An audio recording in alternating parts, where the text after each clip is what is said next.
My girlfriend texted, "I gave your dog to a shelter. He shed too much." While I was at my father's funeral, I didn't respond. I just retrieved my dog, packed her belongings, and had her evicted for violating the lease. The dog was a registered ESA. When she came home to find the sheriff, original post I, 29 male, am sitting in my apartment with my dog Duke, sleeping next to me, still processing everything that happened this week. My dad passed away last Tuesday after a 2-year battle with cancer. While I was at his funeral on Friday, burying the man who raised me alone after mom died, my girlfriend Brittany, 27, decided it was the perfect time to get rid of my dog. The text came at 2:17 p.m., right as they were lowering the casket. "Hey babe, I took Duke to the shelter on Riverside. He was shedding too much, and you know my allergies. They said he'll find a good home." I didn't respond, couldn't. My uncle saw my face change and asked if I was okay. I just put my phone away and finished burying my father. Duke isn't just a dog. He's my registered emotional support animal, prescribed by my psychiatrist 3 years ago for PTSD and severe anxiety after I was in a bad car accident. He's literally documented as medical equipment. Brittany knew this. She'd lived with us for 8 months. After the burial, while everyone else went to the reception, I drove straight to the shelter. 45 minutes of pure panic thinking about Duke, who has separation anxiety and doesn't do well with strangers. The shelter staff was horrified when I explained. They immediately brought Duke out. He was shaking in a corner of a cage, wouldn't eat. The moment he saw me, he started crying. I'm not ashamed to say I cried too. Right there in the shelter lobby the day I buried my dad. "Ma'am said he was aggressive and you were deployed military," the shelter worker told me. "We almost put him on the euthanasia list for Monday." She lied. She told them Duke was aggressive, he's scared of butterflies, and that I'd abandoned him. 3 more days and my dog would have been dead. I took Duke to my truck, called my buddy Anthony, who's a locksmith, and asked him to meet me at my apartment in an hour. Here's the thing about my apartment. I'm the sole leaseholder. Brittany moved in 8 months ago, but was never added to the lease. She's technically a month-to-month tenant at best. And the lease specifically states that my ESA is permitted and protected under the Fair Housing Act. Attempting to remove, harm, or rehome an ESA is grounds for immediate lease violation and eviction. By 6 p.m. Friday, locks changed, all her stuff packed in boxes, eviction notice taped to the door, police report filed for theft. Duke is legally medical equipment worth $2,500, including training. Restraining order paperwork started. She came home at 11:30 p.m. from her girls' night, drunk, laughing on the phone. The laughter stopped real quick when her key didn't work. Update 1. The entitlement begins. Saturday morning, 7 a.m. The pounding started. "Jackson, open this door right now." I opened it with the chain on. Duke immediately started whimpering and hid behind my legs. "What the hell is wrong with you?" she screeched. "Open the door. You gave away my medical equipment while I was at my father's funeral. We're done." "Medical equipment? It's a dog, a dirty, shedding dog. He's a registered ESA. You committed theft. Your eviction notice is on the door. Your stuff is in boxes. Take them and leave." She tried to push past me. I closed the door. She called the cops. 2 officers showed up. I showed them Duke's ESA registration and documentation, my psychiatrist's letter, the lease showing I'm the sole tenant, her text admitting to taking him to the shelter, the shelter's intake form with her signature, and the lies about aggression meant. The older cop looked disgusted. "Ma'am, you took his emotional support animal to a shelter while he was at a funeral?" "It's just a dog," she kept saying. "It's medical equipment under federal law," the cop corrected. "You're lucky he's not pressing charges." "Oh, I am," I said. "Theft and filing a false report to the shelter about aggression." They made her leave. But Brittany was just getting started. Saturday afternoon, her mom Diane showed up. This woman who'd never liked me, always thought her daughter was dating down because I work in IT instead of finance like her precious ex. "Jackson, sweetie," she started with fake concern.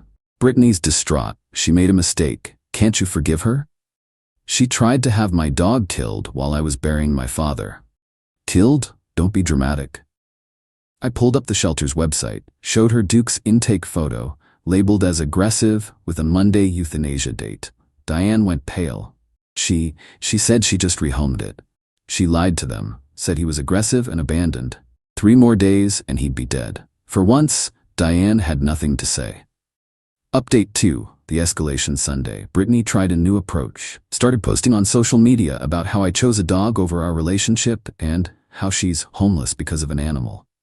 My phone started blowing up. Mutual friends asking what happened. I posted one response. She gave away my prescribed emotional support animal to a kill shelter while I was at my father's funeral. The shelter was going to euthanize him Monday. She told them he was aggressive and abandoned. I have receipts. Attached screenshots of her text, the shelter paperwork, and Duke's ESA certification. The comments turned real quick. Even her friends were disgusted. Then came Monday. I was working from home when I got a call from my landlord. "Hey Jackson, I just got a complaint saying you're harboring a dangerous animal." I explained everything. Sent him the documentation. "Jesus Christ," he said. "She did what at your dad's funeral?" "Yeah, no, she's gone. I'll send formal property ban paperwork today, and I'm sorry about your father." But Brittany wasn't done. Tuesday morning, animal control showed up. "We got a report of an aggressive dog at this address." Duke was literally asleep on his back, legs in the air, snoring. The officer took one look and laughed. "That's the dangerous dog?" I showed her everything. She shook her head. "We'll note this as a false report. That's actually a crime, by the way." Update 3, the legal consequences. Wednesday I got served. Brittany was suing me for illegal eviction and emotional distress. $10,000. I actually laughed. Called my cousin who's a lawyer. "She took your ESA to a shelter during your dad's funeral," he said. "Send me everything. I'll handle this pro bono. This is going to be fun." Thursday was her court date for the criminal charges. Theft of medical equipment and filing a false report. I thought she'd get a slap on the wrist. Nope. The judge was a veteran with a service dog in his chambers. He was pissed. "Ms. Brittany Hayward, you took someone's prescribed emotional support animal, which is protected under the Fair Housing Act and ADA provisions, and deliberately endangered it by filing false reports about aggression. You did this while the victim was at his father's funeral?" "Your Honor, it's just a dog. It's medical equipment. Would you throw away someone's wheelchair because it took up too much space?" She got 6 months probation, $2,500 fine, 100 hours community service at animal shelters, mandatory counseling, restraining order keeping her 500 feet from me and Duke. But the best part, the shelter manager testified. Turns out Brittany had signed legal documents stating she was the owner surrendering her own animal. That's fraud. Additional charge, felony fraud, that's pending. Update 4, the family drama Friday. I'm at the pet store with Duke, getting his favorite treats. He deserved all the treats after this week. When I run into Brittany's dad, Robert. "Jackson." "Robert." I heard what happened. All of it. I stayed quiet. Diane didn't tell me the whole truth at first. Said you kicked Britt out over nothing. Then I saw the court records. He looked tired, defeated. "She did this at your father's funeral?" "Yes." "Christ, I'm sorry about your dad and what she did." Then he said something that explained a lot. "She did something similar with her ex's cat. Diane helped her cover it up.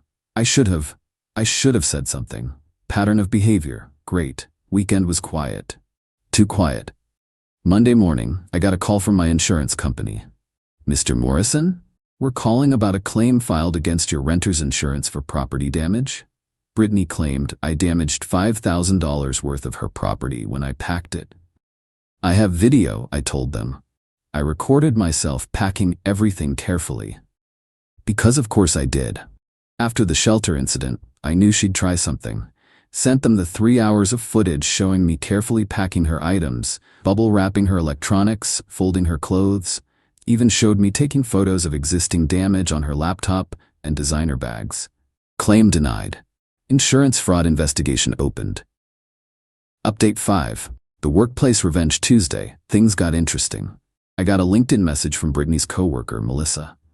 "Hey Jackson, weird question. Did Brittany really take your dog to a shelter during your dad's funeral?" Turns out, Brittany had been telling everyone at work that I was abusive, that I kicked her out for no reason, that she's traumatized, playing victim hard. "Yes," I replied. "I have court documents if you need proof." OMG, she's been taking donations from people here, said she was homeless because of you. I sent Melissa the court records, the shelter paperwork, everything. By Thursday, Brittany was fired. Not for the lies, but because she'd been soliciting money from coworkers under false pretenses. That's against company policy. And someone, not me, forwarded everything to HR, including her felony fraud charge. She tried calling me 67 times from different numbers, left voicemails crying, screaming, apologizing, threatening. All saved and sent to my lawyer. Friday, the real karma hit.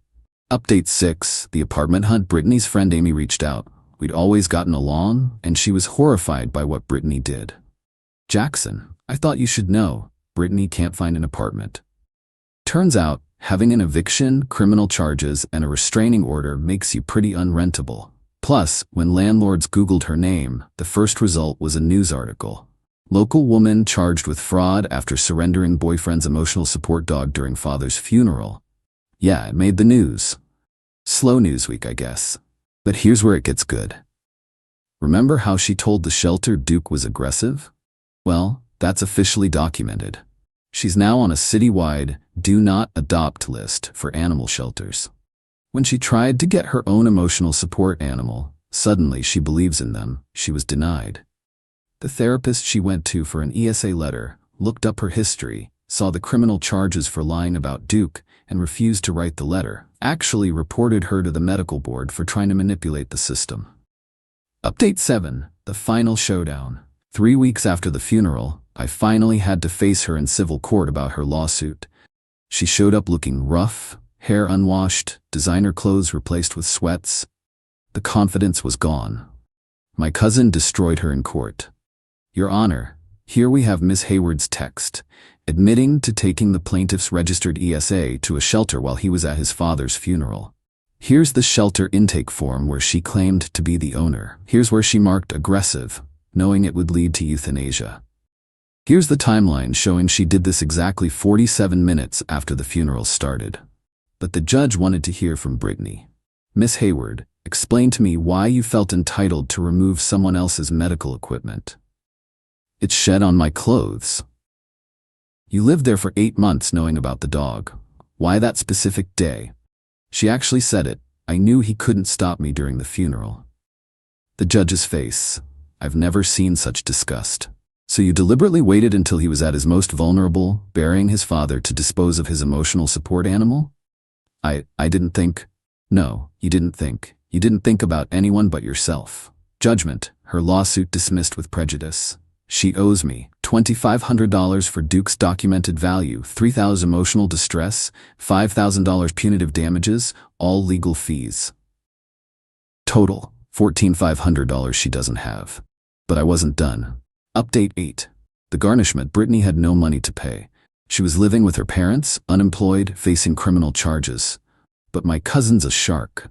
Wage garnishment follows her for years, he explained. Every job she gets, 25% comes to you until it's paid. We filed the paperwork. She'll be paying me back for the next decade, minimum. But the real satisfaction came from an unexpected place. Her ex, Thomas, reached out, the one with the cat she'd gotten rid of. Hey man, heard what happened. She told me my cat ran away. Now I know the truth. He's filing charges too. Theft. His cat was worth $3,000. Purebred Maine Coon. Between us, she's looking at serious jail time. Final update. 6 weeks later. It's been 6 weeks since Dad's funeral. Duke and I are doing better. The grief comes in waves, but Duke's always there, head on my lap when I need him. Brittany took a plea deal. 2 years probation. $10,000 total fines. 300 hours community service. Banned from animal ownership for 5 years. Felony on her record. She has to report to a probation officer monthly, pay me monthly, and can't leave the state. Every job application, she has to check yes on criminal history. Every background check shows fraud and theft.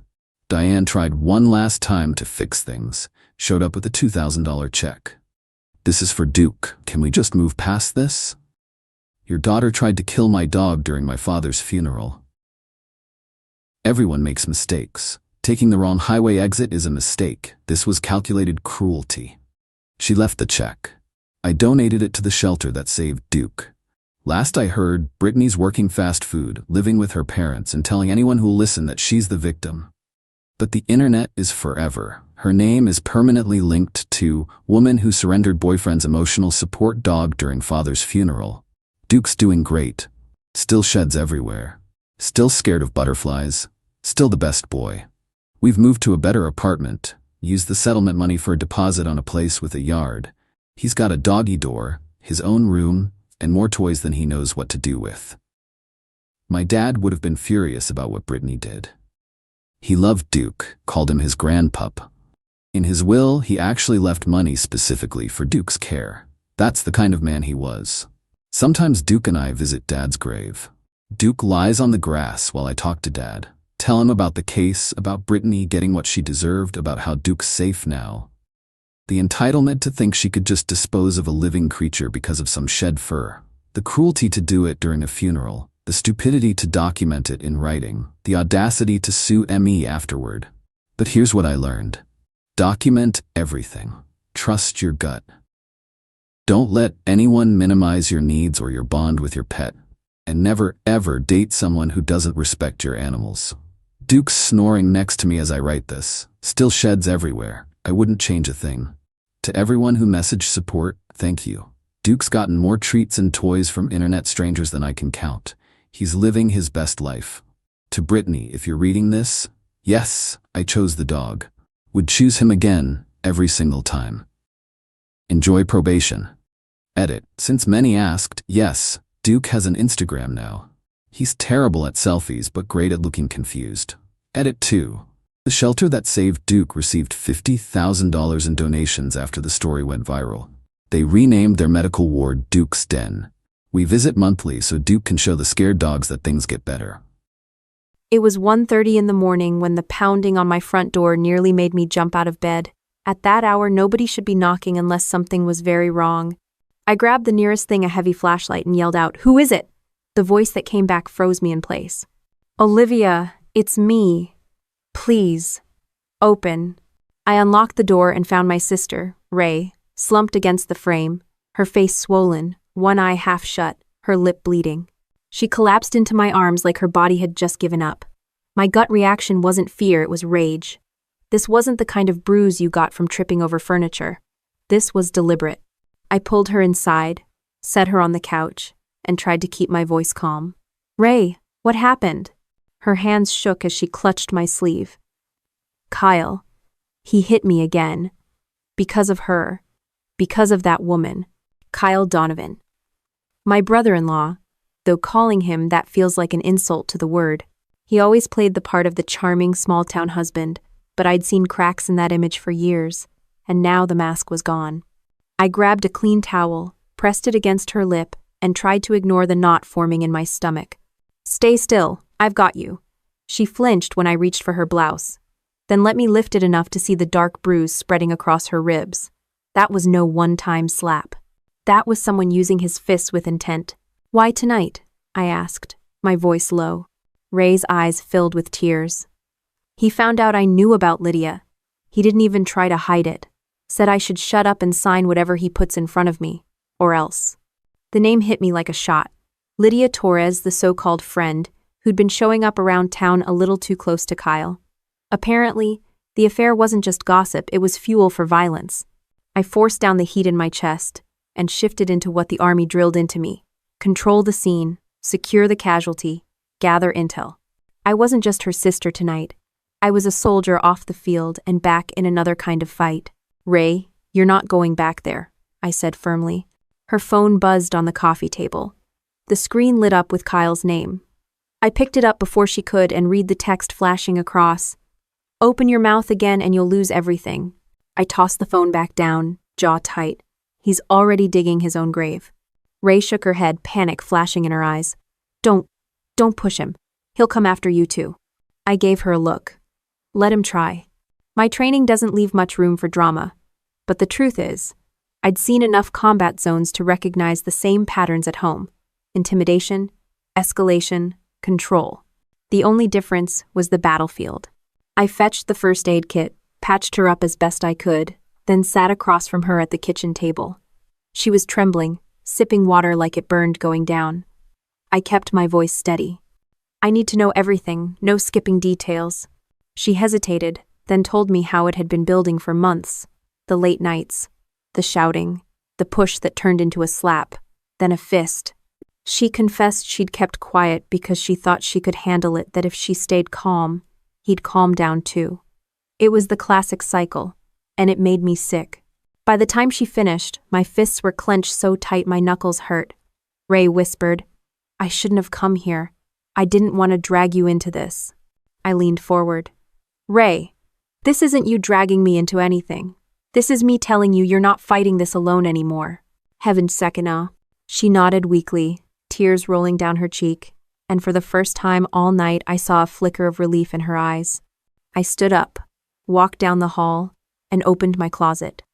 Inside hung my dress uniform, pressed and ready. I didn't put it on for show. It was a reminder of who I am and what I stand for. If Kyle wanted a fight, he wasn't just picking one with Ray. He was picking one with a U.S. Army officer who had no problem running operations under pressure. I buttoned the jacket, strapped on my belt, and grabbed the phone. There was only one number I needed to call right now. "Thomas Whitaker," I said when the sleepy voice answered. "It's Olivia Grant. Start the plan, now." There was silence for a moment, then the lawyer's tone sharpened. "You're sure?" 100%. I hung up and walked back into the living room. Ray was half asleep on the couch, her face bruised but calmer than before. I pulled a blanket over her and sat nearby, staring at the stack of folders on my desk. I'd already started a new kind of mission tonight, one I didn't train for in the Army, but one I damn sure knew how to fight. The night was quiet except for her breathing and the occasional buzz of Kyle's unanswered calls lighting up her phone. I didn't need more proof. I had enough to know that this was going to escalate, and I was ready for it.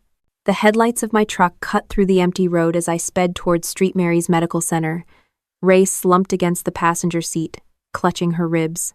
She kept mumbling apologies under her breath, like she was the one who had something to be sorry for. I tightened my grip on the wheel. "You didn't do a damn thing wrong, stop saying sorry." She didn't answer, just stared out the window, tears streaming down her cheek in silence. At the ER entrance, I hopped out first, waved down a nurse, and helped lift Ray out. Her legs buckled, so I scooped her arm over my shoulder and half-carried her inside. The automatic doors slid open, flooding us with the sharp smell of antiseptic and cold fluorescent light. Dr. Angela Cortez, a woman I knew from town, spotted me immediately. She'd patched up more than a few soldiers back from deployments, so she knew what damage looked like. Her expression tightened the moment she saw Ray's face. "Room 3, now." The nurse guided Ray onto a gurney and wheeled her inside. I followed until Angela held up a hand. "Let me check her first. Give me 5 minutes." I stood outside the room, jaw clenched, watching through the glass panel. Angela carefully pressed along Ray's ribs, nodding for the nurse to mark down bruises. The camera in my head was already rolling. I wasn't just seeing a beating. I was seeing evidence. A few minutes later, Angela stepped out. "No broken ribs, but she's got severe soft tissue damage. Multiple bruises, old and new. Olivia, this isn't the first time." He swallowed hard. "I figured. She'll need pain management and monitoring. But she's stable. You want my advice? Start documenting every mark." I already had my phone in my hand, camera open. That's exactly the plan. When Ray was cleared, I stepped back inside. She was lying under thin hospital sheets, eyes shut, her face pale against the pillow. Angela gestured for me to wait until the nurse finished cleaning her wounds. Then she nodded at me. "Do it now." I pulled the blanket back gently, one section at a time. First, her lip split clean through. Snap. Then, her cheek purple and swollen. Snap. I shifted the sheet lower and caught the massive bruise along her side. Snap. The camera shutter echoed like gunfire in the small room. Each photo wasn't just for me, it was ammunition for the battle ahead. Ray flinched at the flash. "Please, don't." I lowered the phone. "Ray, this isn't just pictures. This is proof. He doesn't get to walk away from this." Her eyes flickered with fear. "You don't know him. He'll make me look like the liar." I leaned in, voice steady. "Then we'll bury him with facts. Trust me." The nurse cleared her throat politely, reminding me we weren't alone. I pocketed the phone and stepped back. Ray turned away, curling slightly on her side. Angela came over and spoke quietly. I'll write the medical report in detail. Contusions, swelling, possible rib fractures, you'll want copies. Send them to my lawyer's office, I said flatly. Her brow lifted. Already lawyering up? I smirked without humor. I don't half-ass wars, Angela. She didn't push further, just scribbled notes and walked out with the nurse. The room fell quiet, just Ray's shallow breathing. I dragged a chair beside her bed and sat down. My uniform itched from hours of wear, but I wasn't about to complain. Ray needed to see I wasn't moving.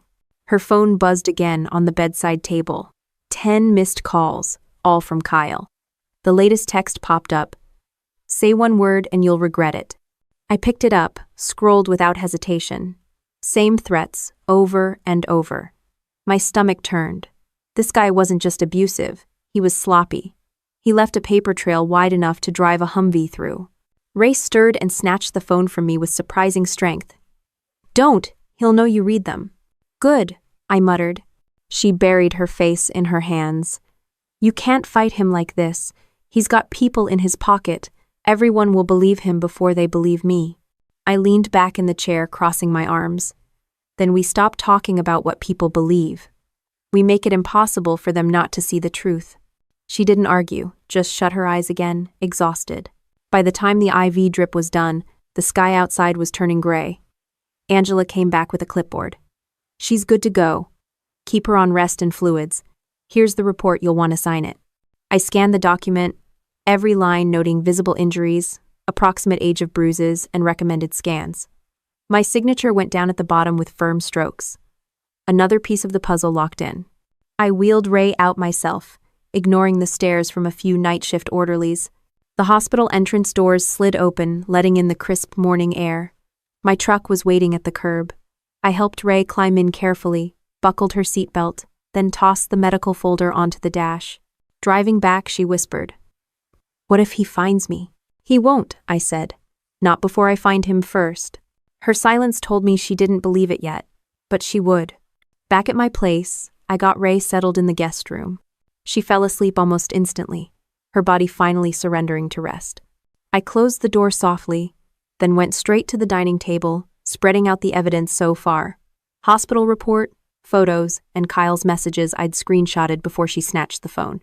It wasn't much yet, but it was the skeleton of a case. Enough to push back, enough to start building. I poured myself coffee, black and strong, and sat down across from the pile. The steam rose between us like smoke from a battlefield. My phone sat beside the mug. I picked it up, scrolled through contacts, and hovered over Marcus Hale's number. A fellow soldier, a friend, and someone who understood operations better than most cops in town ever would. I hit call. "Marcus? It's Olivia. I need backup. Quiet. For now." His voice came groggy but sharp enough. "What's going on?" "You'll see soon enough. Just be ready." End of quote. I ended the call before he could ask more, then leaned back in the chair. Outside, the sun was breaking over the horizon, spilling light through the blinds. Ray was safe for now. But safety wasn't the mission. The mission was evidence, leverage, and ultimately justice. And this was only the start. The knock on my front door the next morning wasn't frantic like Ray's had been.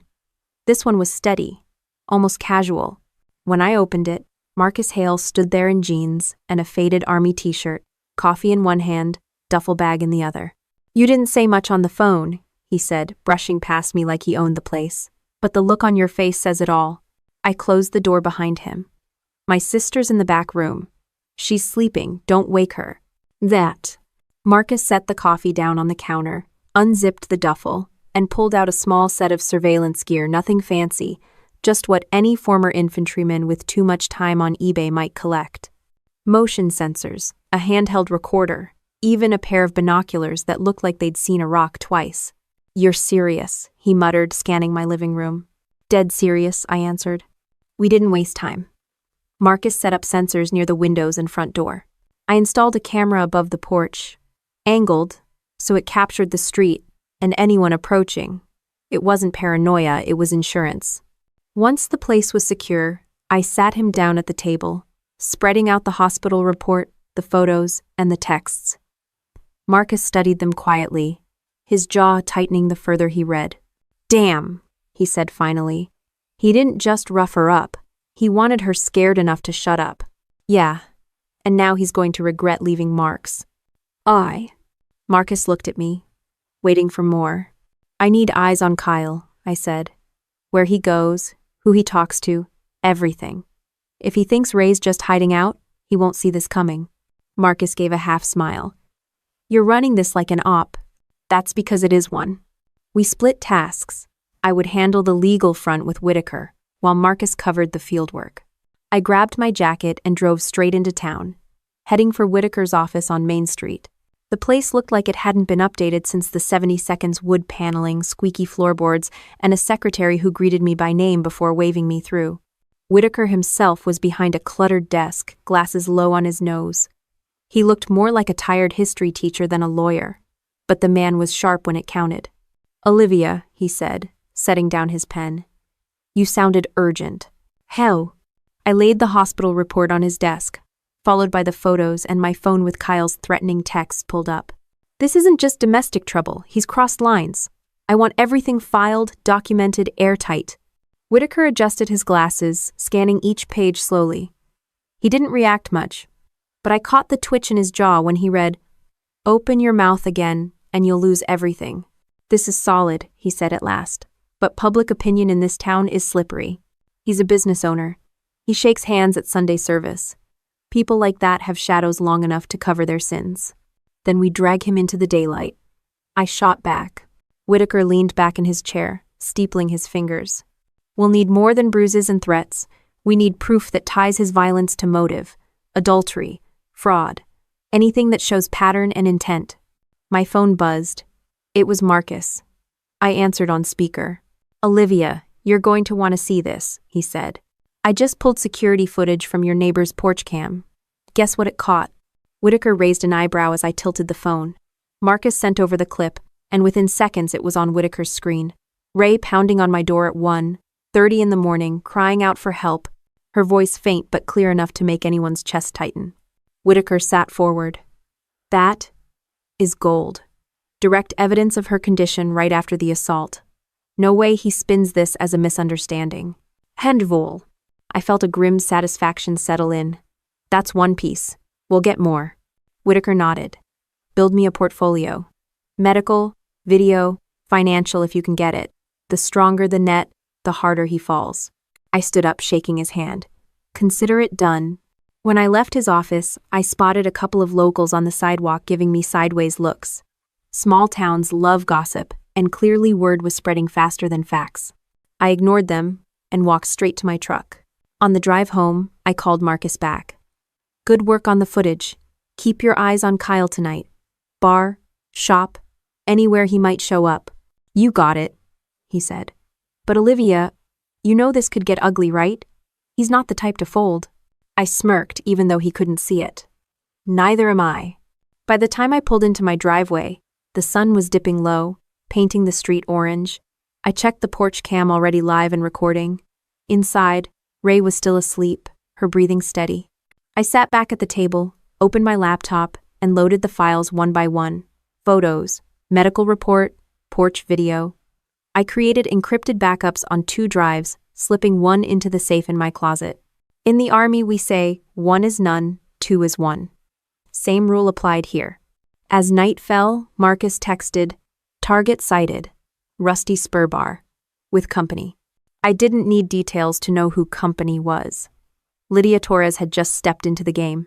I pulled my truck into a dark corner of the lot across from the Rusty Spur Bar, killed the headlights, and sat low in the seat with my camera ready. The neon sign buzzed like it was about to die, throwing red light over the gravel. Marcus had already texted me the license plate Kyle was driving tonight. Silver Ford, dent on the bumper, easy target. It didn't take long. Around 8, headlights swept across the lot, and that silver truck rolled in like clockwork. Kyle got out, straightening his shirt like he was headed to prom instead of sneaking around on his wife. Seconds later, Lydia stepped out of the shadows. Tight dress, heels clicking on the asphalt, cigarette dangling like she thought she was in a movie. I zoomed in and snapped the first photo. Kyle's hand sliding right to her waist. Click. His mouth too close to her ear. Click. Her laugh loud enough to carry. They walked into the bar like they owned the place. I waited, snapping another shot of the truck, parked under the glowing sign. License plate visible, timestamp in the corner. I had the receipts now, but I wasn't done. After 15 minutes, I slipped out of the truck and circled around to the alley near the back entrance. The bar was loud music blasting, people shouting over beer. Through the grimy window, I caught them at a table, leaning into each other. Kyle was pouring drinks like he didn't have a wife in a hospital bed just hours earlier. I hit record on the handheld cam Marcus had lent me. Video proof. Kyle touching Lydia's hand, sliding his arm across her shoulders, kissing her cheek. Each second recorded was another nail in his coffin. When they finally left, I followed at a safe distance, headlights off until they pulled into a cheap roadside motel. I stayed far enough not to spook them, but close enough to catch the glowing red vacancy sign in the same frame as them walking in together. Snap. Snap. The camera caught them holding hands at the lobby desk, then disappearing down the hall. I didn't need anything more. Anyone with eyes could see what was happening. I drove back to my place and dumped the files onto my laptop. Dozens of photos, clear video, the plate number shining like a badge of stupidity. Each file I copied onto 2 drives and labeled with exact times. Ray was awake in the kitchen when I came in, holding a mug of tea with both hands like it was the only thing keeping her steady. Her eyes were red but dry. "Where were you?" she asked, her voice rough. "Getting what we need," I said, setting the camera on the table. She didn't move as I flipped through the photos on the screen. Kyle with Lydia at the bar. Kyle holding her hand. Kyle walking into a motel with her, like it was the most normal thing in the world. Ray's face tightened. She didn't cry. She just stared, gripping the mug so hard I thought it would crack. "He didn't even try to hide it," she whispered. "No, he didn't," I said. "And that's going to burn him." I slid the laptop toward her. "This isn't your shame, this is his. And now, we have proof." For the first time since she showed up at my door, Ray let out a bitter laugh. Proof. Like this town cares about proof. I leaned on the table. "They'll care when it's in front of a judge. Trust me. I'm Sixter." The sound of my porch camera pinged. Motion detected. I pulled up the feed on my phone and saw a dark figure across the street, smoking and leaning on a car, watching the house. Marcus texted me seconds later. "One of his guys. I'll stay on him. Don't worry." I locked the front door anyway. Ray noticed but didn't say anything. She just sipped her tea, staring at the frozen frame on my laptop of her husband with another woman. I sat down beside her, poured myself coffee, and kept my voice even. "This is just one part. Tomorrow, we start stacking the rest." Ray didn't answer, but she didn't close the laptop either. She kept looking at the evidence until her eyes finally closed from exhaustion. I carried her mug to the sink, shut down the computer, and slipped the hard drive into the safe. Then I checked my sidearm, set it on the table, and sat in the dark with only the hum of the fridge behind me. Out on the street, a car engine revved before pulling away. The porch cam caught the taillights fading into the night. Another piece of proof. Another sign that Kyle was already worried. Good. He should be. The next morning, I parked outside Whitaker's law office again, this time with Marcus waiting in his truck across the street, just in case Kyle decided to make an appearance. I walked straight past the secretary, pushed open Whitaker's door, and found him already on the phone, a stack of papers spread across his desk. He hung up the moment he saw me. "Olivia," he said, motioning for me to sit. "You're not going to like this." "Spare me the build-up," I said, dropping into the chair. He slid a manila folder toward me. Inside were copies of property deeds, the ones tied to the Redwood Ranch, our family's land. My stomach sank as I read the names. Ray's signature was right there on the transfer forms, signing over ownership to none other than Lydia Torres. I looked up sharply. "This is bullshit. Ray would never sign this." Whitaker nodded. "I agree. The notary's stamp is legit, but the handwriting, off. It's sloppy, rushed. I've seen forgery cases before. This has all the marks." I studied the signature carefully. Ray's real one was clean, a habit she picked up from years of office work. This version looked like a bad impersonation, the loops shaky, and the letters uneven. "When did this go through?" I asked. "Last week," Whitaker replied. "Filed at the county clerk's office. Fast-tracked somehow." I clenched my jaw. So he's not just beating her. He's stripping her of everything she has. Whitaker leaned forward. And if this holds, Lydia becomes the owner on record, which means Ray loses not just the marriage but the land she inherited from your parents. Huh. The heat in my chest burned. Over my dead body. I took out my phone, snapped photos of every page, and sent them to Marcus instantly. Seconds later, he texted back. Got it. We'll need handwriting samples for comparison. Whitaker tapped his pen on the desk. If we can prove this is forged, it's fraud and possibly conspiracy. That ties directly to motive for the assault. He had to silence her so she wouldn't contest it. I stood. Then we prove it. I also. When I got back to the house, Ray was at the kitchen table with a blanket around her shoulders. She looked smaller somehow, like she was folding into herself. I sat beside her and slid the copies across the table. She looked down, then blinked hard. That's not my signature. I never signed those papers. I know, I said. Her hand trembled as she traced the fake signature. He said if I didn't cooperate, he'd take it anyway. I thought he was bluffing. He wasn't, I muttered. Marcus came through the door just then, still in his ball cap from surveillance duty. He tossed a small notebook onto the table. Got your old job applications, Ray. Signatures all over. Perfect for comparison. She looked at him, startled. How did you— Don't ask, he said, pulling up a chair. I lined up her genuine signatures against the forged one. The difference was glaring. Even Ray saw it. This is fraud, plain and simple, I said. He used you, your trust, and now he's trying to erase you. Her eyes filled, but this time it wasn't just pain, it was fury. He can't take Redwood. That land's been in our family for generations. I nodded slowly. Then we fight back with everything we've got. Marcus leaned in, pointing at the documents. This right here is bigger than bruises and cheating. This is theft. And theft leaves trails. We dig into the clerk's office, see who processed this, and how it got pushed through so fast. That. Ray's voice steadied as she said, I want to be there when you prove it. I put my hand over hers. You'll get your chance. But first, we make sure he can't bury us before we get there. That night, I scanned the documents into a secure drive, cross-referenced dates, and flagged every suspicious detail. Same, day filing, unusual notary location, the clerk's initials I didn't recognize. Every bit of it stank of shortcuts. While I worked, Ray hovered behind me. At one point, she said, You know what hurts most? Not the hits, not even the cheating. It's that he thought I was so weak I wouldn't notice him stealing from me. I turned in my chair. You noticed, and now we've got proof. He underestimated the wrong sister. Marcus chuckled from the couch. No kidding. The guy's practically gift-wrapping his own downfall. Still, none of us were laughing for real. Because forgery wasn't just a crime on paper, it was motive. And motive meant danger. If Kyle was willing to steal land, what else would he try to shut Ray up for good? I filed the copies away, set the hard drive in the safe, and checked the porch cam again. Another car creeping by, slow, headlights dimmed, same as before, watching. I locked the door and pulled the blinds. This wasn't paranoia.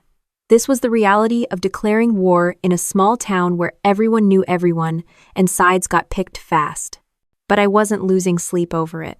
If Kyle thought he could intimidate us, he hadn't seen what discipline looked like when you combined military training with a sister's fury. I poured Ray another cup of tea, set it in front of her, and gave her a steady look. You're not broken, Ray. You're pissed. Use it. She stared at me for a moment, then let out a sharp breath. Then let's make him pay.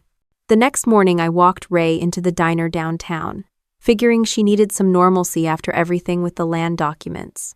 The place smelled like bacon grease and burnt coffee, the kind of comfort food that usually softened bad mornings. But as soon as we stepped through the door, the chatter thinned. Heads turned, forks paused. I guided Ray to a booth by the window, ignoring the stares. A waitress shuffled over with a pot of coffee, but didn't pour until I asked twice. Even then, she barely looked at Ray. Ray stirred sugar into her cup with a shaky hand. They've heard, haven't they? I didn't answer right away. Across the room, two women leaned close, whispering behind their menus.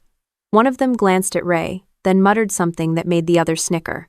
Yeah, I said finally. They've heard. Or at least they've heard his version. The front door jingled again.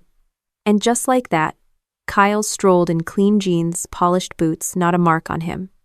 He carried himself like a man who owned the room, shaking hands, slapping backs.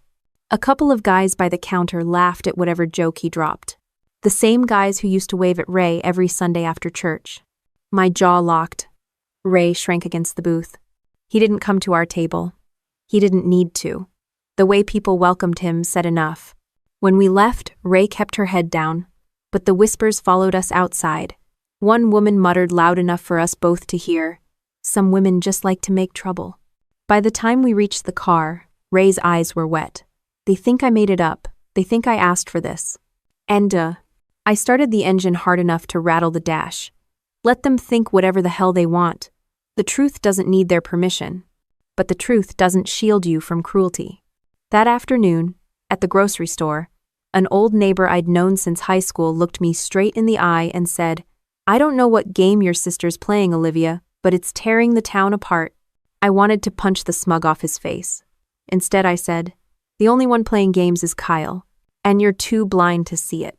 By evening, the air felt heavy with suspicion. Ray sat curled on the couch, scrolling through her phone.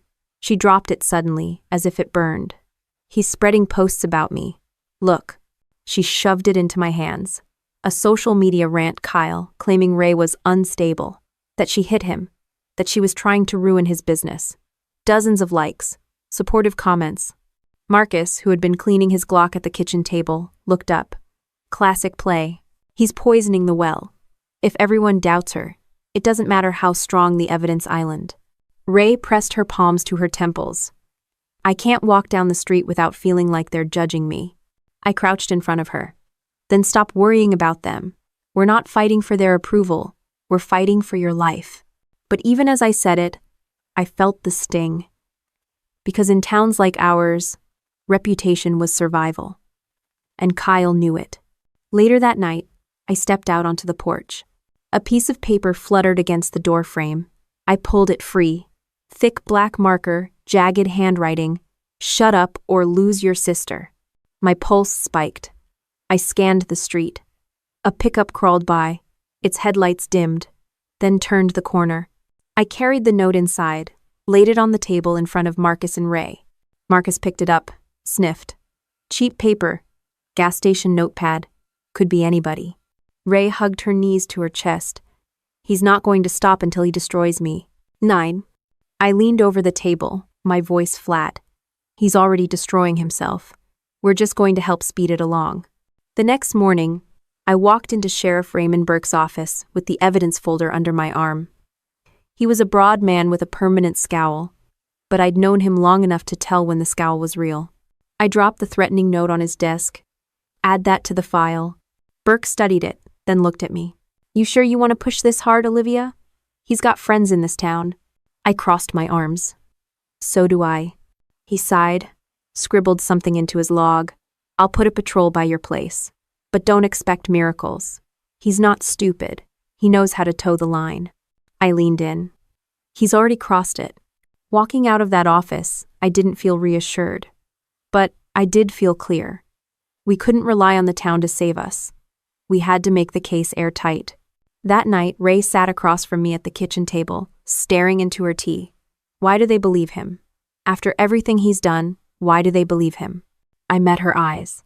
Because lies are easier than facing the truth. And he's feeding them exactly what they want to hear. Her hand tightened on the cup. Then we give them the truth so loud they can't ignore it. I almost smiled. That was the fire I needed to see. So I pulled the file closer, added the threat note behind the forged deed copies, and looked at Marcus. We're not just fighting him anymore. We're fighting the whole damn narrative. And we're not losing. I woke at 3 a.m. to the sound of Ray screaming. I sprinted into her room and found her thrashing, tangled in the sheets, her voice hoarse from yelling, "Don't touch me, don't touch me." I grabbed her shoulders gently. "Ray, it's me. You're safe." She opened her eyes, wild and glassy, before collapsing against me, sobbing. Her whole body shook like she was back in that house with him. I held her until she calmed, but the truth hit me like a sucker punch. Ray wasn't just bruised, she was broken in ways I couldn't stitch together. Later that morning, she sat at the table with a blank stare, stirring oatmeal she didn't eat. Marcus set down his coffee and said what I was already thinking. She needs more than bandages. She needs real help. I nodded. I'll call Dr. Angela Cortez. She's worked with veterans before. She'll know what to do. When I made the call, Angela didn't hesitate. Bring her in this afternoon. PTSD isn't just for combat soldiers, Olivia. Abuse victims relive the war in their own homes. The words stung because they were true. By noon, Ray was in Angela's quiet office, clutching a pillow while the doctor asked gentle questions. I stood outside the door, restless, fighting my own ghosts. Because while Ray was trapped in her flashbacks, mine were rushing back too. The smell of burning fuel, the snap of gunfire, the way sand stuck in my throat during a convoy ambush in Kandahar. My chest tightened until I had to step outside for air. Marcus followed me out. You're not doing her any favors if you burn out too, Major. I shot him a glare. I'm fine. He raised an eyebrow. Yeah? Your hand's shaking like you're back on patrol. That. I shoved the tremor into my pocket, furious at myself. But he wasn't wrong. The battlefield had changed, but my body still thought it was at war. That evening, when we returned home, a plain envelope sat on the porch. I knew before I opened it what it would say. Inside, block letters screamed, "Drop it or lose her for real." Ray froze when she saw it. Her face drained of color. I crumpled the note in my fist. Enough of this shit. Marcus leaned over my shoulder. We're dealing with amateurs. If he really wanted to scare us, he wouldn't use gas station paper. Still, we treat it like gospel. I'll set up cameras front and back. Ray whispered. What if he means it? I crouched in front of her. Then he'll have to get through me first. The next morning, I carried the new note straight to Sheriff Burke. I slammed it on his desk. He rubbed his temples. This is escalation. Whoever's helping him isn't smart, but they're desperate. I'll authorize extra patrols near your place. That's not enough, I snapped. You know damn well patrol cars don't scare men like Kyle. Lock him up. Burke shook his head. Not without airtight evidence. I leaned closer. Then let me make it airtight.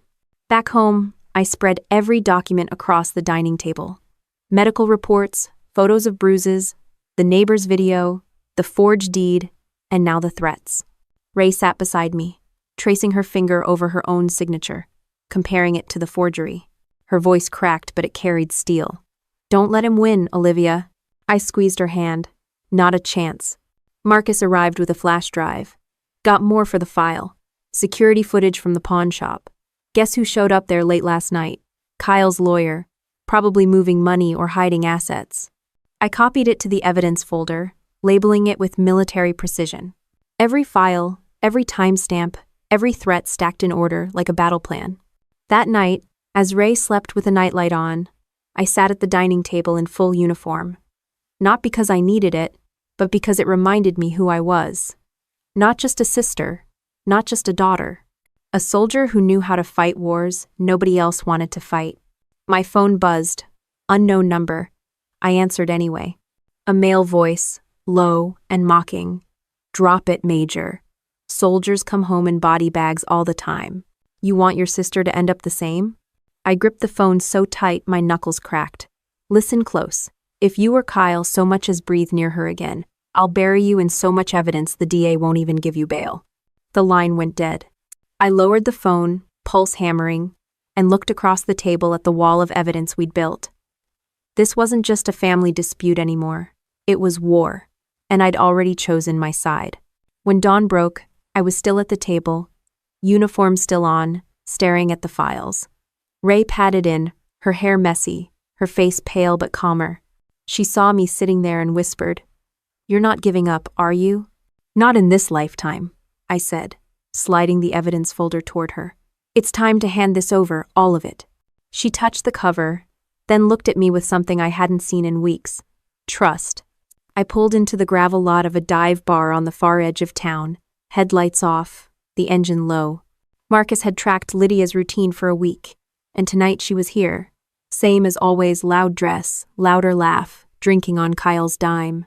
I slipped off my jacket, tucked my badge into my pocket, and walked in like I belonged. The place stank of tequila and cigarettes. Country music bled from a jukebox, and a couple of guys shouted at a pool table. Lydia was at the bar, red lipstick smeared, phone in hand, smirking at whatever Kyle had texted her. I took the stool beside her. She side-eyed me, suspicious. Do I know you? I set an envelope on the counter. Not yet, but you should open that. She frowned, peeled it open, and froze. Inside were copies of the forged land transfer and a printout of her bank debts, credit cards maxed, mortgage behind. Her laugh was brittle. Where the hell did you get this? Doesn't matter. What matters is you're about to drown. And Kyle's holding the rope. Her nails tapped the glass. He told me it was all handled. Said the land was ours now. Ours? I snorted. Sweetheart, you're nothing but his decoy. He forged signatures, used your name to cover his theft, and when it all goes south, guess who's left holding the bag? You. For the first time, her confidence cracked. Her hands trembled as she folded the papers back into the envelope. I leaned closer. You want out? You tell the truth. You testify. You help me sink him, and maybe you walk away without handcuffs. Her eyes darted toward the door. If Kyle finds out I even talked to you. As if on cue, 2 of Kyle's hired goons walked in. Same clowns who'd been tailing us at night. They spotted me instantly and started toward the bar. I didn't flinch. Instead, I pulled my badge from my pocket and laid it on the counter, in plain view. Go ahead, boys. Make my night. They froze mid-stride. One muttered something under his breath, and both backed out, shooting daggers my way but unwilling to test me in front of witnesses. Lydia exhaled shakily. Jesus. He really sent them here for me? No, I said flat. He sent them for me, but you just saw what side he's willing to sacrifice first. Her lipstick-smeared mouth pressed into a hard line. So what's your offer? Testify, I said. Tell the truth about the land, the threats, everything. I'll get you protection. Without you, Kyle keeps spinning lies. With you, we bury him. She tipped back the last of her drink, slammed the glass down, and laughed bitterly. You act like I've got a choice. You don't, I agreed. Not if you want to breathe free air. For a long minute she said nothing. Then she whispered, I'll do it, but you swear he doesn't get near me again. I nodded once. Done. I walked her out the back, where Marcus was waiting in his truck. She stiffened when she saw him, but he just tipped his cap. This is Lydia, I said. She's coming with us. Marcus raised a brow but didn't argue. He opened the back door, and she slid in nervously. As we drove toward the safe house Burke had set up on the edge of town, Lydia kept glancing out the window, paranoid. He'll find me. He always finds me. I twisted in my seat. Not this time. You just flipped the script, Lydia. Now he's the one running. Marcus pulled into the dark driveway of a rented cabin, the sheriff's cruiser already parked out front. Burke stepped onto the porch, arms folded, face grim. Got your witness? He asked. Yeah, I said, opening the back door. And she's ready to talk. Burke studied Lydia, then me. This better be worth the heat you just brought down on all of us. It is, I said. Because now Kyle's foundation is crumbling from the inside. No. Inside the cabin, Lydia sat at the kitchen table while Burke went over the basics of protective custody. She signed the paperwork with a shaky hand. I watched her closely. This wasn't bravery, not yet. It was survival. But survival was enough. When we stepped back outside, Burke lit a cigarette, his eyes on the tree line. You realize Kyle's going to go nuclear when he figures this out. I adjusted my jacket. Good, let him. Abidi. On the ride back, Marcus finally asked the question hanging in the air. You trust her? No, I admitted. But I don't need to trust her. I just need her to be scared enough of Kyle to stick to the truth. Ray was waiting when we got home, curled on the couch with the news playing low. She looked up when I came in. Where were you? Getting us a new ally, I said. Her brows knit. Who? Someone who finally realized Kyle doesn't protect anyone but himself. On.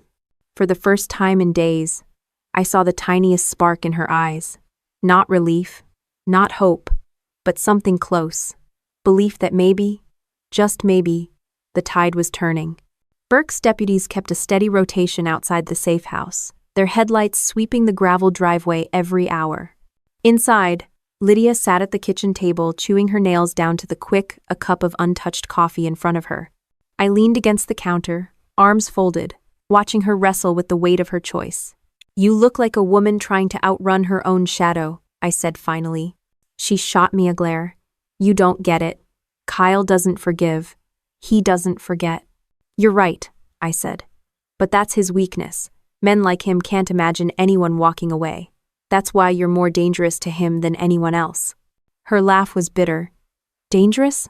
I'm terrified." Marcus sat on the couch, polishing his sidearm, his voice low but firm. "Fear's a good motivator. Just make sure it motivates you to open your mouth when the judge asks questions." Lydia looked between us, then down at her trembling hands. "If I testify, I'm dead." "No," I corrected. "If you stay quiet, you're disposable. He'll toss you aside the second you're no use. You've seen it." She flinched, and that told me everything. Kyle had already made her feel replaceable. The next morning, Burke escorted us to a secured conference room at the courthouse. Papers were spread across the table, statements, evidence logs, photos. Lydia sat across from me, fidgeting with her sleeve. Burke placed a recorder in the center. "All right, Miss Torres. Start from the beginning. No skipping details." Her first few sentences came out shaky, but then the dam broke. She described nights at the bar when Kyle bragged about taking Ray's land. She admitted he showed her the forged papers, laughing about how easy it was. She even recalled overhearing threats him, saying Ray wouldn't live to contest it. Burke scribbled notes, but I watched Lydia's face. She wasn't lying. She was purging. When it was over, Burke clicked off the recorder. "This testimony ties everything together.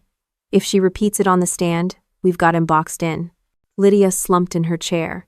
"You don't understand. I can't go back out there. People will know I talked." I leaned forward. "That's why you're staying under protection until trial. You stick with us, you'll walk out free. You slip, Kyle will chew you up. Your choice." Her eyes glistened, but she nodded. Back at the house that night, Ray sat at the table sorting through bills when I walked in. She glanced up. "How did it go?" "She gave us everything," I said, sliding into the chair across from her. "Names, dates, details, enough to make him sweat." Ray exhaled slowly, like she'd been holding her breath for weeks. "So it's real now. Not just us saying it. Someone else too." "Exactly," I said. For the first time, she smiled faintly. It didn't erase the bruises or the nightmares, but it was there, a crack in the darkness. Later, Marcus and I stepped out onto the porch. The night was quiet except for crickets. He lit a cigarette, took a long drag, and said, "She's still a wild card. Don't forget she picked his side until it suited her not to." "I don't care why she flipped," I said. "I just care that she did." He flicked ash into the gravel. "Let's just hope she doesn't flip back when the pressure hits." The following day proved his point. News spread through town like wildfire. At the hardware store, I overheard two men whispering about how Lydia had betrayed Kyle. At the diner, a waitress muttered, "Figures she'd sell him out for a deal." Public opinion didn't matter in court, but it mattered to Kyle. And when cornered animals panic, they bite. Sure enough, that night, the safe house phone rang. Burke answered, then handed it to me, his face tense. Kyle's voice came through, slick as oil. "Trading secrets with my girl now, Major? Thought you were smarter than that. You mean the girl who just buried you with testimony?" I shot back. His chuckle was dark. "She's lying, and you know it. But hey, good luck. People around here believe me before they believe some washed-up soldier and her broken sister." I clenched my jaw. "We'll see what the judge believes." Before he hung up, his voice dropped to a threat. "You can't guard her forever." I slammed the phone down, rage simmering under my skin. But instead of letting it eat me alive, I turned it into resolve. The next morning, Lydia was moved again, new location, tighter security. Ray and I sat with Whitaker at his office, going over the mountain of evidence we'd built. He looked at us over his glasses. With Lydia's statement, the fraudulent deed, the medical reports, and the threats, this is the strongest case I've seen in years. But brace yourselves, his attorney's going to fight dirty. Ray squared her shoulders. "Let him. I'm done hiding." Whitaker smiled faintly, then tapped the stack of files. "Good. Because once this hits court, there's no turning back." That night, back at the house, Ray made dinner for the first time in weeks. It was just boxed mac and cheese, but watching her stir the pot while humming under her breath felt like victory. I stood in the doorway, arms crossed, memorizing it. She caught me staring. What? Nothing, I said. Just good to see you standing again. She rolled her eyes but smiled. As the three of us sat down to eat, Marcus raised his glass of water. To Ray and to making bastards sweat. Ray laughed, clinking her glass against his. And for that moment, the house felt lighter, stronger, unshakable. The morning sun cut across the kitchen table, lighting up the piles of documents Whitaker had left us to review. Ray sat in her robe with a pen in hand, her voice steady as she read aloud parts of her draft statement. He threatened me after every beating, said if I told anyone, I'd lose more than my dignity. He said he'd take Redwood Ranch out from under me. And then he did. Her hand trembled slightly, but she didn't stop. She finished the page, set it down, and looked at me. How does it sound? Like the truth, I said. Marcus leaned against the counter with his arms crossed. And the truth doesn't need dressing up. Stick to it. Ray exhaled slowly. Then that's what I'll do. For the next several hours, we worked through every detail. Hospital reports, photographs, witness statements. I drilled her like I would a young soldier before inspection. Say it again. This time, shorter. Clearer. No hesitation. Ah well. She repeated her answers, stronger each time. When her voice faltered, I tapped the table. Again. At first she groaned. I'm not in boot camp, Olivia. No, I said. But court's going to feel worse. If you can say it here under pressure, you can say it there. By the 5th round, her voice was firm. By the 10th, it was steel. That evening, Whitaker stopped by to check progress. He listened to Ray's statement, nodding. She's ready, he said. Then he glanced at me. And you? I shrugged. I'll handle myself. Whitaker smirked. You're not cross-examining in Kandahar, Major. This is a courtroom, keep your temper. Judges hate fireworks. I didn't argue, but Marcus gave me a look that said he agreed. The following day, we met at Whitaker's office to finalize exhibits. He laid out the photos on a long table, Ray's bruises, the forged deed, Lydia's signed testimony. Each piece was bagged, tagged, and numbered. Jurors are like recruits, Whitaker said. You spoon-feed them. Line it up, step by step, so they can't get lost. We'll start with the medical records, move to the video, then the fraud, then the mistress's statement. By the time we're done, the only one looking like a liar will be Kyle. Ray studied the photo of her swollen eye. Her jaw tightened. Show them all. Don't hold back. Whitaker nodded. That's the plan. Later that night, Ray sat on the porch with me, wrapped in a blanket against the chill. She looked at the stars and said, Do you think the judge will actually believe me? I turned toward her. It's not about belief. It's about evidence. And we've got enough to drown him. She gave a small smile. You always make it sound so simple. It's not simple, I admitted. But it's doable. And that's all that matters. The next morning, Burke stopped by with updated security details. We'll have an escort take you to the courthouse. No solo travel until this is done. Ray frowned. Is that really necessary? Burke tapped the folder in his hand. I've seen men like Kyle. Cornered, they get sloppy. Don't underestimate him. Marcus muttered. She's not. We're just making sure he's the one sweating this time. For the rest of the week, we drilled every scenario.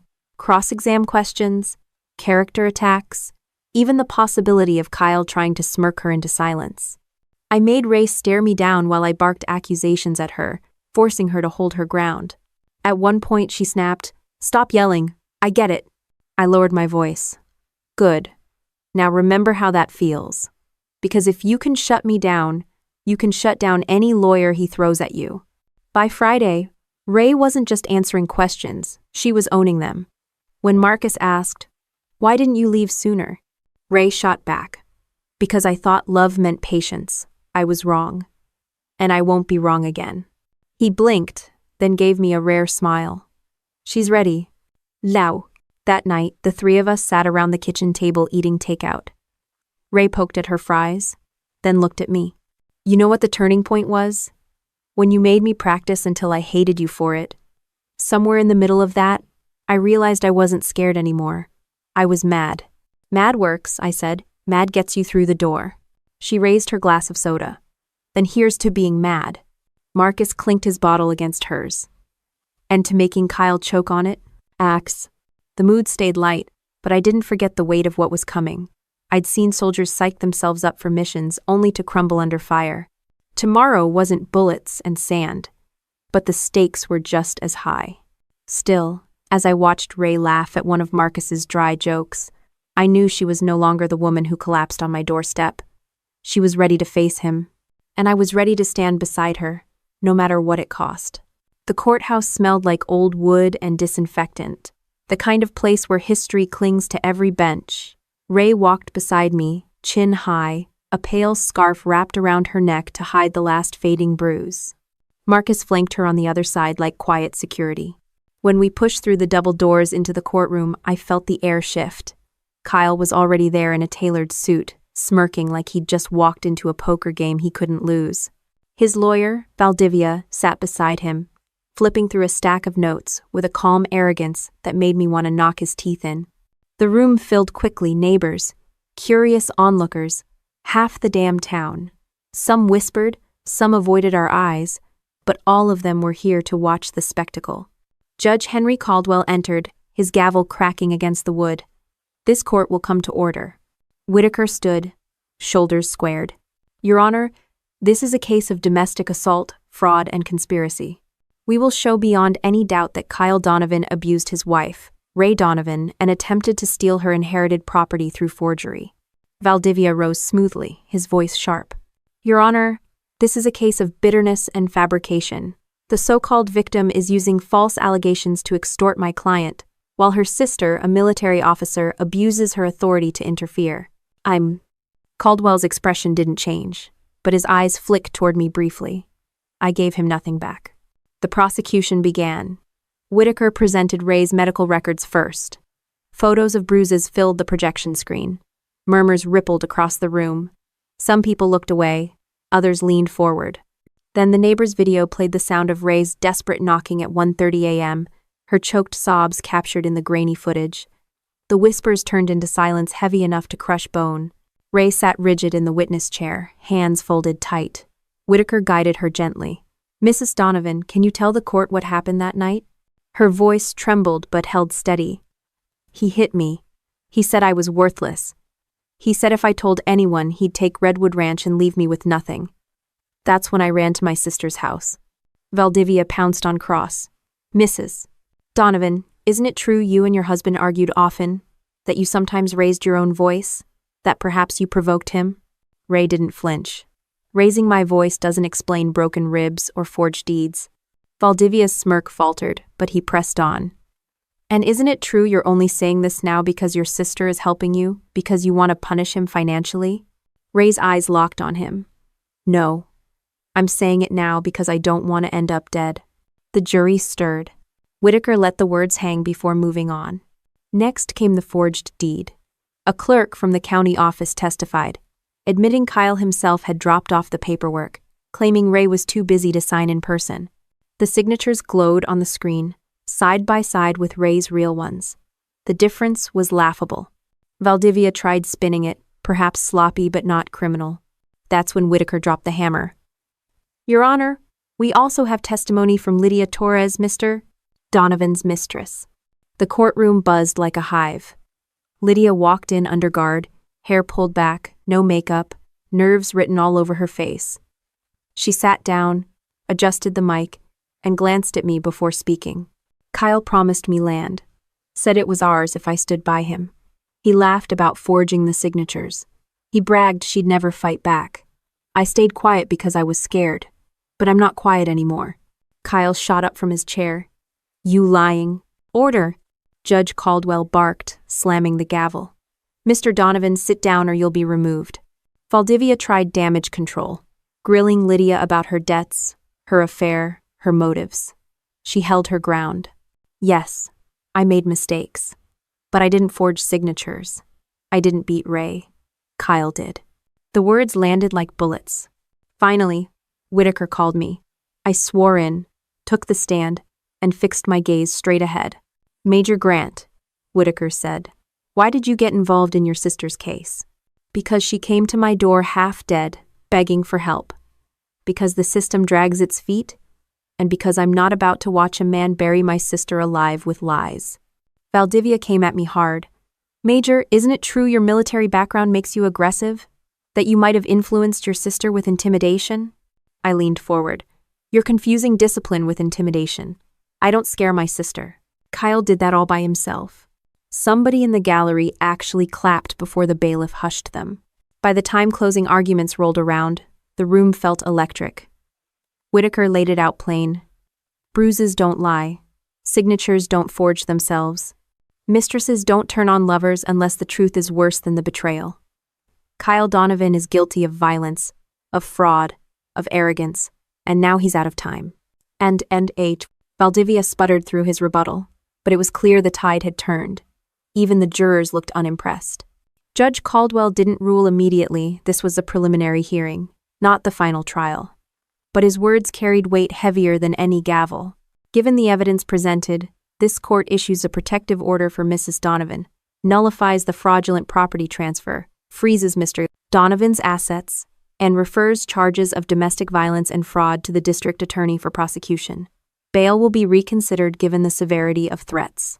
The gallery erupted gasps, whispers, even a few cheers. Kyle slammed his fist on the table, red-faced, spitting curses until deputies dragged him out in cuffs. Ray sat frozen, tears spilling quietly, until I touched her shoulder.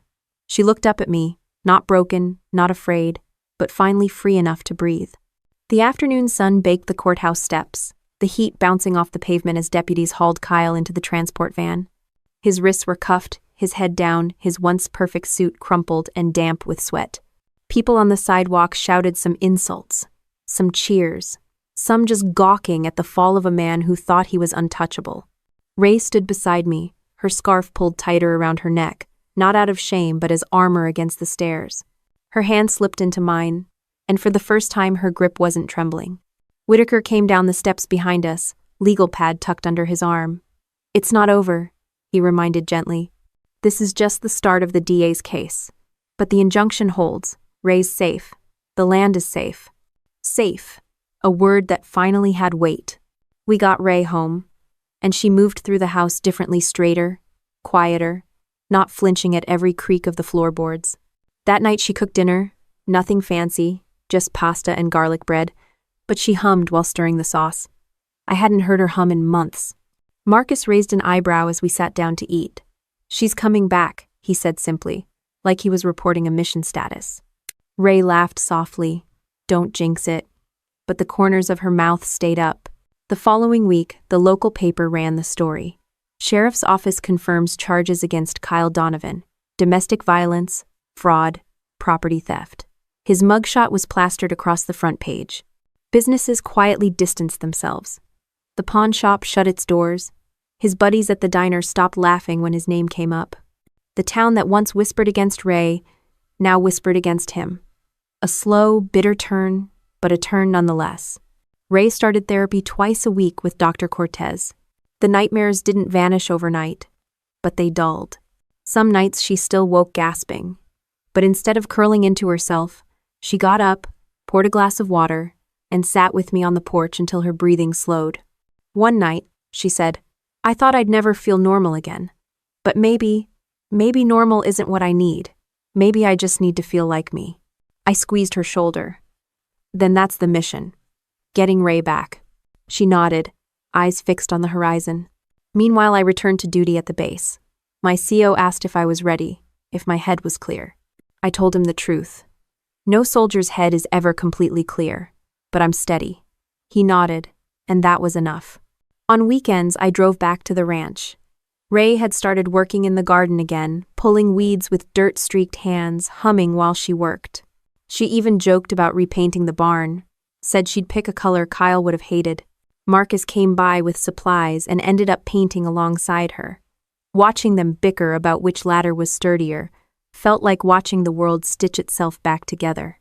As for Lydia, she disappeared after the testimony, relocated under protection until the DA needed her again. I didn't waste energy worrying. She'd played her part, and that was enough. The final piece of closure came when Judge Caldwell signed the order officially restoring Redwood Ranch to Ray's name. We drove to the clerk's office together, and Ray signed the confirmation with steady hands. When the clerk stamped it, she exhaled hard, almost laughing. "He tried to erase me," she said quietly. "But here I am, still standing, still mine." I wrapped an arm around her. "Damn right it's yours." That evening, we sat on the porch with bowls of ice cream, watching the sun sink over the pasture. Ray leaned back in her chair, bare feet propped on the railing. "You know," she said, "I don't feel broken anymore. I feel pissed, and that feels a lot better." I laughed, the sound sharp and real. "Anger's fuel. Use it." She smirked. "Don't worry, I plan to." The air grew cooler as the stars came out. Marcus joined us, dropping into a chair with a sigh. "So, Major, what's next? Back to base, full-time?" "Yeah," I said. "But I'll be here whenever Ray needs me. Army or not, family comes first." Ray gave me a look that was half grateful, half teasing. "Careful, or I'll get used to having you around." "Don't push it," I said, but I smiled. Weeks later, Ray got a job offer from an accounting office in town. When she came home with the news, she was glowing. I got it. Full-time. Benefits. My own office. I hugged her so tight she squeaked. "That's not just a job, Ray. That's a damn reset button." Watching her walk out the door on her first day, dressed sharp, hair pulled back, I felt a weight lift off my chest. She wasn't just surviving anymore. She was living. And for me? I carried the scars battlefield and family field alike, but they didn't define me. What defined me was the sight of my sister smiling again, the ranch safe, and Kyle rotting in a cell waiting for his trial. Justice wasn't perfect. It was messy, slow, and bruising, but it came. And when it did, it gave Ray back her breath, her laugh, and her future. That was enough for me. Some nights I still sit on that porch, boots up, coffee cooling in my hand, thinking about how close I came to losing my sister. People like Kyle think fear will keep you quiet, that a bruised woman won't stand up, that family will crumble under pressure. What he never understood is that blood runs deeper than intimidation, and once you push the wrong woman too far, there's no turning back. I've been through war zones overseas, but nothing tested me more than this fight at home. And if there's one thing I learned, it's that revenge isn't about payback, it's about reclaiming what someone tried to steal from you. Your voice, your future, your damn dignity. My husband of 7 years demanded that we split all the household bills because he said he wouldn't support a gold-digging woman. The fork stopped halfway to my mouth when he cleared his throat in that particular way. You know the one. When someone's about to drop a bomb on your dinner and pretend it's casual conversation. "So, I've been thinking," he said, not looking up from his perfectly seasoned chicken that I'd spent an hour preparing. "Things need to change around here." I set down my fork carefully. 7 years of marriage had taught me to read the warning signs. The way he adjusted his collar, the slight pause before speaking, the laptop he'd positioned just within reach on the kitchen counter. "What kind of changes?" My voice came out steadier than I felt. He finally looked at me, and I saw something I'd never seen before. Cold calculation. "Well, I've been doing some math, and frankly, this arrangement isn't fair to me anymore." "What arrangement?" "This whole setup where I work my ass off every day while you—" He gestured vaguely around our immaculate kitchen. "Do whatever this is." The words hit like ice water. I'd left my marketing job 7 years ago when we got married. His idea, actually. "A man should provide for his wife," he'd said back then. "I want to take care of you." I'd been hesitant. I loved my career, but he'd been so insistent, so romantic about it. Now he was looking at me like I was some kind of parasite. "I've created a spreadsheet," he continued, flipping open the laptop with the enthusiasm of someone presenting a brilliant business proposal. "I've calculated all our monthly expenses. Mortgage, utilities, groceries, everything. From now on, we're splitting it 50-50. The screen showed a detailed breakdown of our life reduced to numbers. Mortgage, $2,947. Utilities, $340. Groceries, $580. Insurance, $420. The list went on, each item meticulously calculated. "But I don't have a job," I said quietly. "You asked me to quit, remember?" He waved his hand dismissively. "That was then. This is now. You're a smart woman. You can figure something out. I'm not running a charity here." I stared at him, this man I'd loved, whose socks I'd been washing, whose meals I'd been cooking, whose mother I'd been tolerating for 7 years, and felt something shift inside me. something cold and sharp and calculating. "So let me understand this," I said, my voice taking on a tone I barely recognized. "You want me to pay half of everything. Starting when exactly?" "Starting next month." He smiled, clearly pleased with himself. "I knew you'd be reasonable about this. You've always been so practical."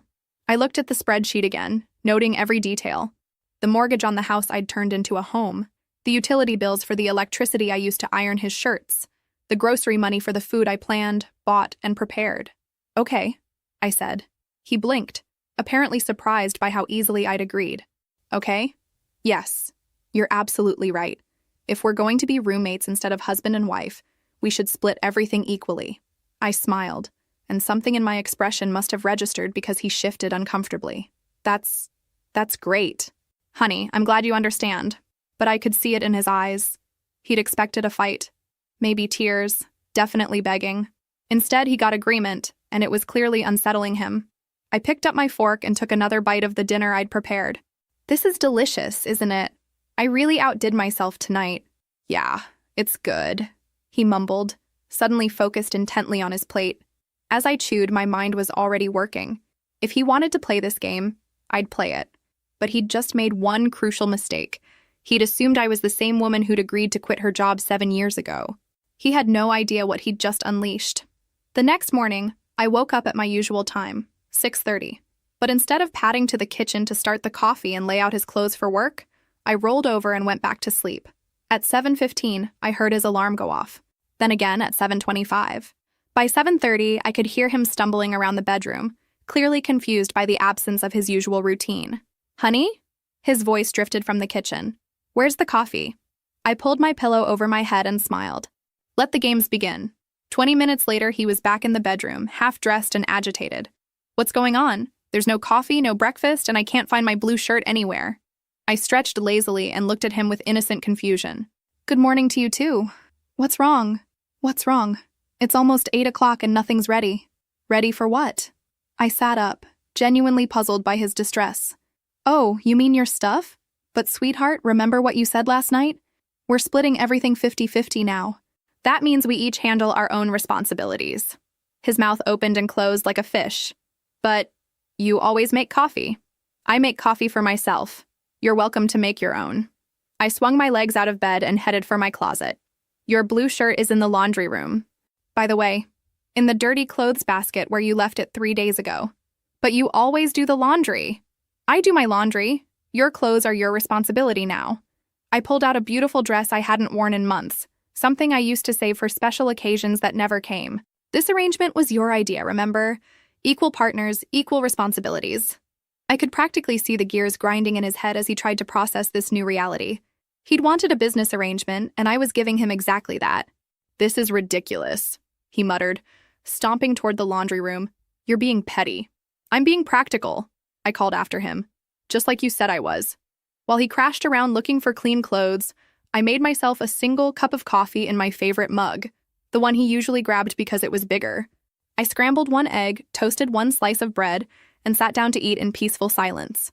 He reappeared 20 minutes later in a wrinkled shirt that didn't match his pants, his hair still messy because he couldn't find the hair product I usually set out for him. "You look nice," I said pleasantly. "Very authentic." He grabbed his keys with unnecessary force. "This is insane. I'm going to be late for work." "Traffic's pretty bad around this time," I agreed. "You might want to leave a few minutes earlier tomorrow. Oh, and don't forget to pick up milk on your way home. We're out." "Pick up milk? That's your job." I looked at him with genuine surprise. "My job? I thought I didn't have a job, remember? Besides, you drink milk too. If you want it in the house, you'll need to contribute to making that happen." The look on his face was priceless, like he was finally understanding what 50-50 actually meant. After he left, slamming the door hard enough to rattle the windows, I sat back down with my coffee and pulled out my phone. Time to do some research. I started with my old LinkedIn profile, dormant for 7 years but still there. Then I opened a new document and began making lists. My skills, my contacts, my options. At the bottom of the page, I wrote, "Day 1 of independence." The house felt different without the weight of his expectations. Lighter somehow. For the first time in years, I wasn't rushing to complete his to-do list before he got home. Instead, I was making my own. 2 weeks into our new business arrangement, I discovered just how expensive 50-50 could be for him. I was folding my laundry when I noticed my favorite white blouse had turned a lovely shade of pink. Not the romantic blush pink you might choose deliberately, but the tragic pink that happens when someone throws a red sock into a white load. I found him in the living room, sprawled on the couch watching sports highlights. "We have a problem," I announced, holding up the ruined blouse. He barely glanced away from the TV. "What now?" "You damaged my property. This blouse cost $95 and now it's unwearable." "It's just a shirt," he shrugged. "Throw it out." "I will. Right after you reimburse me for it." That got his attention. "Reimburse you? For what?" "Property damage. You put your red gym shirt in with my whites despite the clear laundry basket separation system I established. Your negligence? Your responsibility." I pulled out my phone and showed him a screenshot of the blouse from the store's website. $95. "This is insane. We're married. We're business partners now, remember? And business partners compensate each other for damages." I sat down across from him with my most reasonable expression. "Unless you're suggesting we go back to the old arrangement where we share everything?" The trapped look on his face told me everything I needed to know. "Fine," he muttered. "I'll pay for your stupid shirt." "Thank you, I'll take cash." Over the next few days, I implemented a comprehensive damage assessment system. When he left coffee rings on the dining room table, I'd spent hours refinishing, $15 wood restoration fee. When he used my expensive shampoo because he'd forgotten to buy his own, $12 replacement cost. When he ate the last of the Greek yogurt I'd specifically bought for my breakfast, $7.38, plus inconvenience fee for the extra trip to the store. I kept meticulous records in a little notebook I'd labeled partnership expenses. The breaking point came on a Thursday afternoon. I'd left work early from the part-time consulting job I'd finally landed and came home to grab some files I'd forgotten. As I approached the front door, I could hear him talking on the phone. "I know it's been tough, babe, but I'm working on it. The whole splitting expenses thing is going better than I expected." No, she's not suspicious at all. She actually agreed to it right away. "Yeah, I should be able to send you more money starting next month." I stood frozen on my own doorstep, key halfway to the lock. "I know you're struggling since the divorce, and I promised I'd take care of you. Look, once I get her to start paying half of everything, I'll have way more money to help with your rent and the kids' stuff." The pieces clicked into place with sickening clarity. This wasn't about fairness or equal partnership. This was about funding his ex-girlfriend's life while keeping his wife as unpaid household labor. "She's been playing housewife for 7 years. His voice continued, dripping with contempt. "It's about time she contributed something real. Besides, what's she going to do? Leave? She hasn't worked in years. She needs me more than I need her." I backed away from the door, my hands shaking with rage. Not just anger, pure, crystalline fury mixed with humiliation. How long had he been planning this? How long had he been talking about me like I was some pathetic dependent while secretly funneling money to another woman? I got back in my car and drove around the block 3 times before I trusted myself to walk through that door without doing something irreversible. When I finally entered, he was off the phone, acting like nothing had happened. "You're home early," he said casually. "Forgot some paperwork." My voice sounded normal, which surprised me. "Hey, I've been thinking about our partnership arrangement." He looked up warily. "Yeah? I think you're absolutely right. If we're going to be true business partners, we need to do this properly." I smiled, and something in my expression made him lean back slightly. "I mean really properly. Full accountability, complete transparency, the works." "What do you mean?" "Well, for starters, I think we should each contribute our partnership agreements to writing. Spell out exactly what each partner is responsible for, what the financial obligations are, maybe even include some performance metrics." The color drained from his face. "That seems a little extreme." "Extreme? For business partners?" I tilted my head, studying him like he was a fascinating specimen. "I thought you'd appreciate the professional approach. After all, if we're going to be partners, we should treat it like any other business relationship. Don't you think?" He mumbled something about thinking about it and retreated to his office. I went to the kitchen and opened my notebook to a fresh page. At the top, I wrote, "Partnership Dissolution Planning." The doorbell rang at 8:30 on a Saturday morning, which could only mean one thing. His mother had arrived unannounced, as was her cherished tradition.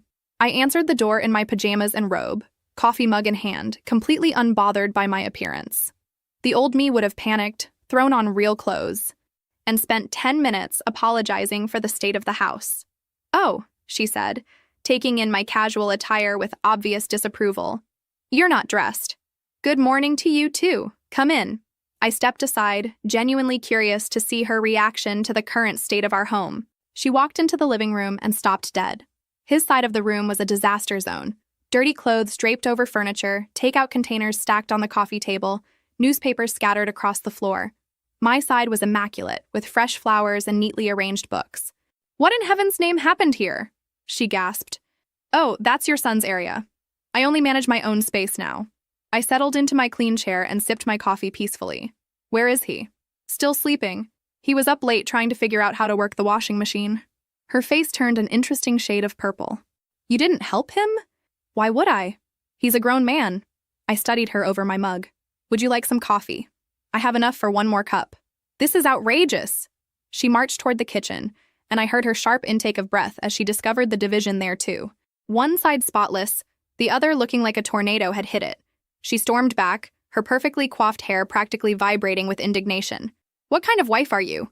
This house is a disaster. Actually, half the house is a disaster. My half is quite nice. I gestured around my pristine living space. The disaster half belongs to your son. Don't be ridiculous. A wife's job is to maintain the home.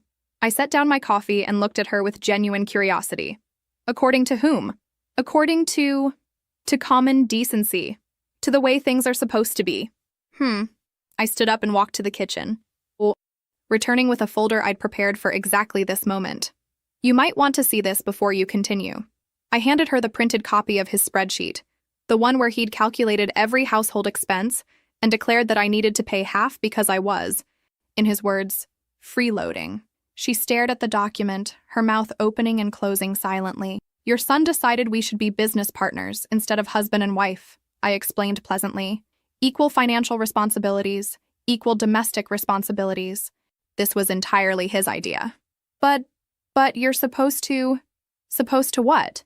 Pay half the bills and do all the housework? I laughed, and the sound was lighter than I'd felt in months. That's not a partnership. That's a scam. She looked around again, as if seeing the situation with new eyes. He didn't mean, oh, he meant it. He spent considerable time creating this spreadsheet. He was very proud of his mathematical skills.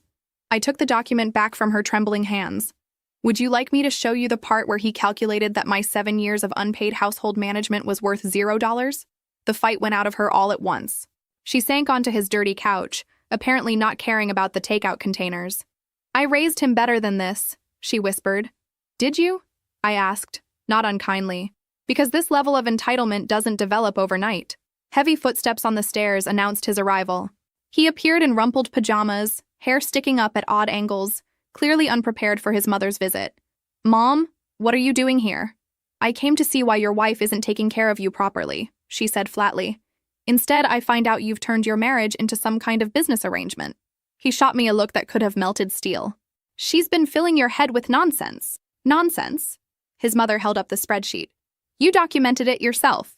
The silence stretched uncomfortably. I watched him realize that he couldn't deny what was written in his own hand, couldn't dismiss his mother's concerns the way he'd been dismissing mine. Look, it's complicated, he finally said. You don't understand the whole situation. Then explain it, his mother demanded. He looked between us, clearly calculating his options. I just think we should both contribute equally. What's wrong with that? Nothing, I said cheerfully. Which is why I've been contributing exactly equally. I pay my half of everything and take care of my half of everything. Your half is your responsibility. His mother looked around the room again, really looked, and I could see her finally understanding the full picture. I think, she said slowly, I should go. That's probably best, I agreed. This is between business partners now, not family. She stood up, brushed off her skirt, and walked to the door without another word. Before leaving, she turned back to her son. You made this bed, she said quietly. Now you get to lie in it. After she left, he turned on me with a fury I'd never seen before. How dare you embarrass me like that in front of my mother? I looked at him calmly. I didn't embarrass you. You embarrassed yourself. I just refused to clean it up. The call came on a Tuesday morning while I was updating my resume for the 3rd time in 2 weeks. I'd been applying for entry-level positions, assuming my 7-year gap had made me unemployable in any meaningful way. Is this really the marketing genius who used to run circles around all of us in Professor Martinez's strategy class? The voice was familiar, warm, and filled with the kind of confidence I'd forgotten I used to possess. This is she, I said cautiously. It's Jake from college. We worked on that impossible campaign project together junior year, the one where we had to rebrand that failing restaurant chain. The memory hit me like a wave. Late nights in the library, whiteboards covered with brand positioning diagrams, the thrill of solving impossible problems with nothing but creativity and determination. I'd love that version of myself. Jake, how did you get this number? I have my ways. Actually, I've been trying to track you down for months. I'm heading up marketing for a consulting firm now, and I've got a problem that has your name written all over it. I haven't worked in 7 years, I said automatically, the disclaimer I'd been giving every potential employer. So? You haven't had a lobotomy. Your brain is still in there, right? I laughed despite myself. Last I checked. Good enough for me. We've got a client who's hemorrhaging customers, and 3 different agencies have failed to figure out why. I need someone who can think differently, see patterns other people miss. Sound familiar? It did. It sounded exactly like the person I used to be. Jake, I appreciate the thought, but I'm not exactly interview ready. I'd need time to prepare, to brush up on current trends. Skip the interview. I've already seen your work. Remember that portfolio from senior year? I kept a copy. Still reference it sometimes. His voice turned serious. Look, I know you disappeared after college, got married, did the domestic thing, but talent doesn't expire. If anything, life experience probably made you sharper. The conversation lasted 45 minutes. By the end, I had a consulting contract that paid more per month than my husband made in 2. There's one condition, Jake said as we wrapped up. I'm going to need you to travel occasionally. Client meetings, strategy sessions. That going to be a problem? I looked around my half of the immaculate house, then at the disaster zone that was his half. Not at all. The first client meeting was a revelation. I walked into a conference room full of expensive suits and felt something click back into place. A part of myself I'd packed away so long ago I'd forgotten it existed. So, the client said, sliding a folder across the table, 3 agencies have told us we need to completely rebrand, change our entire business model. What do you think? I spent 20 minutes reviewing their materials, then looked up. I think those agencies were trying to justify their fees instead of solving your problem. The room went quiet. Your brand isn't the problem. Your customer service is. Specifically, your phone system routes people through 7 different departments before they reach someone who can actually help them.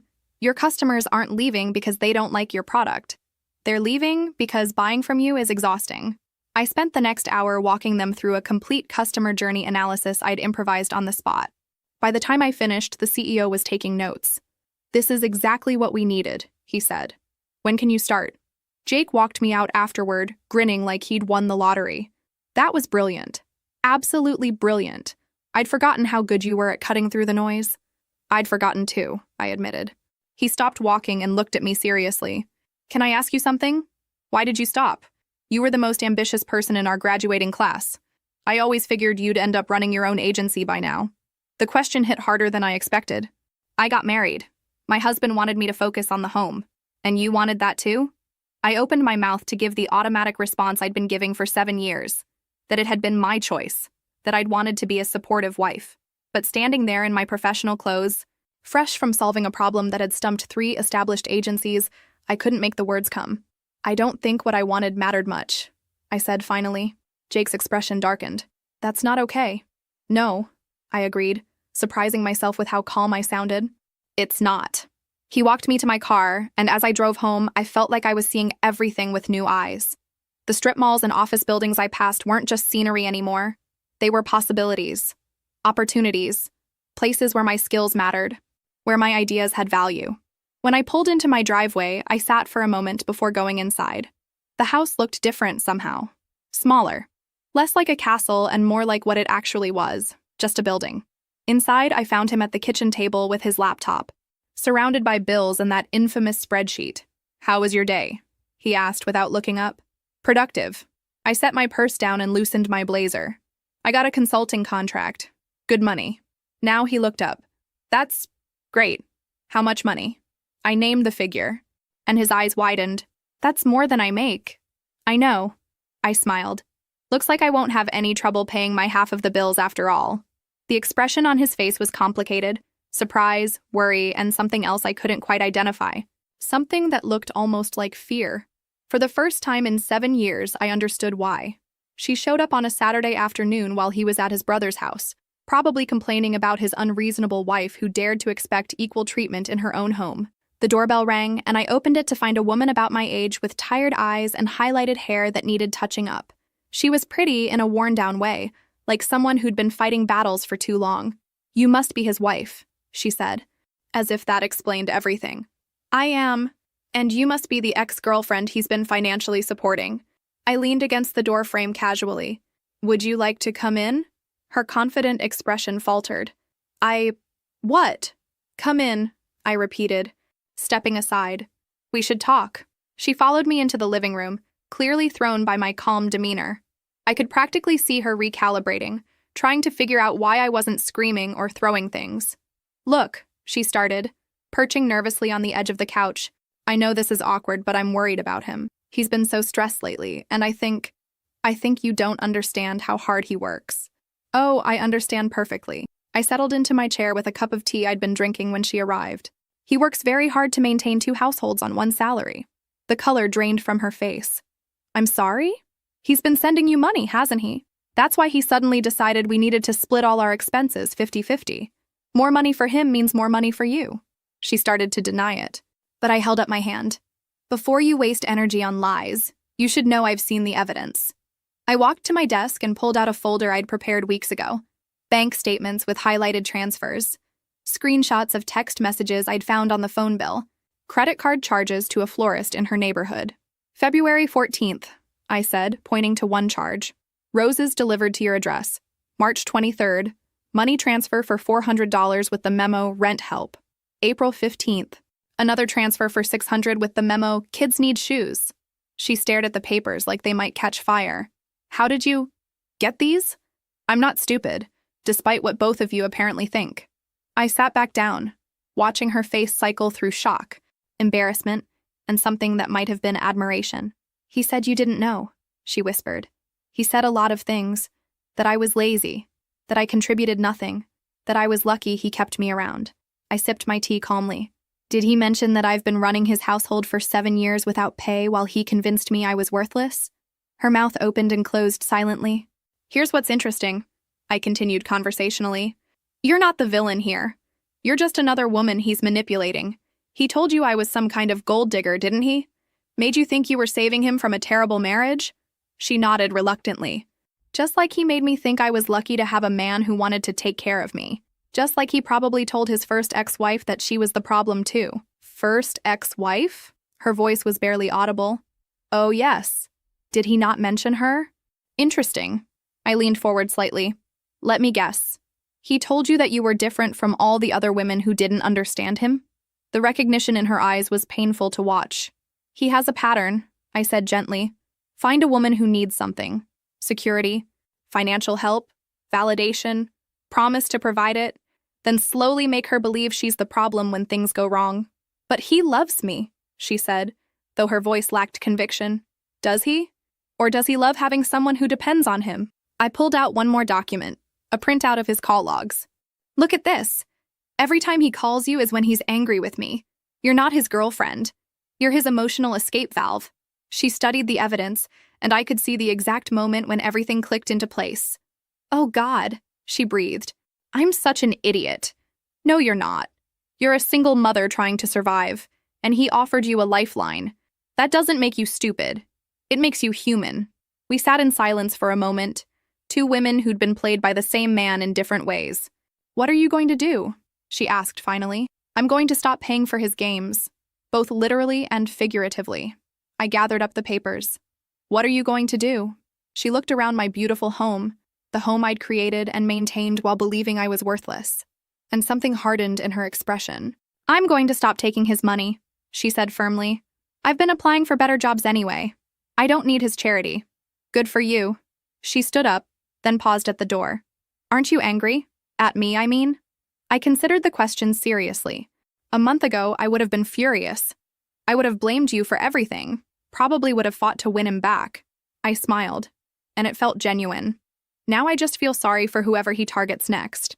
After she left, I poured myself a glass of wine and sat in my perfectly organized living space. For the first time in months, I felt completely at peace. I'd spent 7 years believing I needed to fight for scraps of affection from a man who was giving the best parts of himself to someone else. Now I understood the truth. There were no best parts. There was just manipulation, skillfully applied to whoever was most vulnerable. The most empowering part wasn't exposing him. It was realizing I didn't want to win him back. I wanted something so much better. The legal papers arrived on a Thursday morning, delivered by a courier who looked apologetic about the whole thing.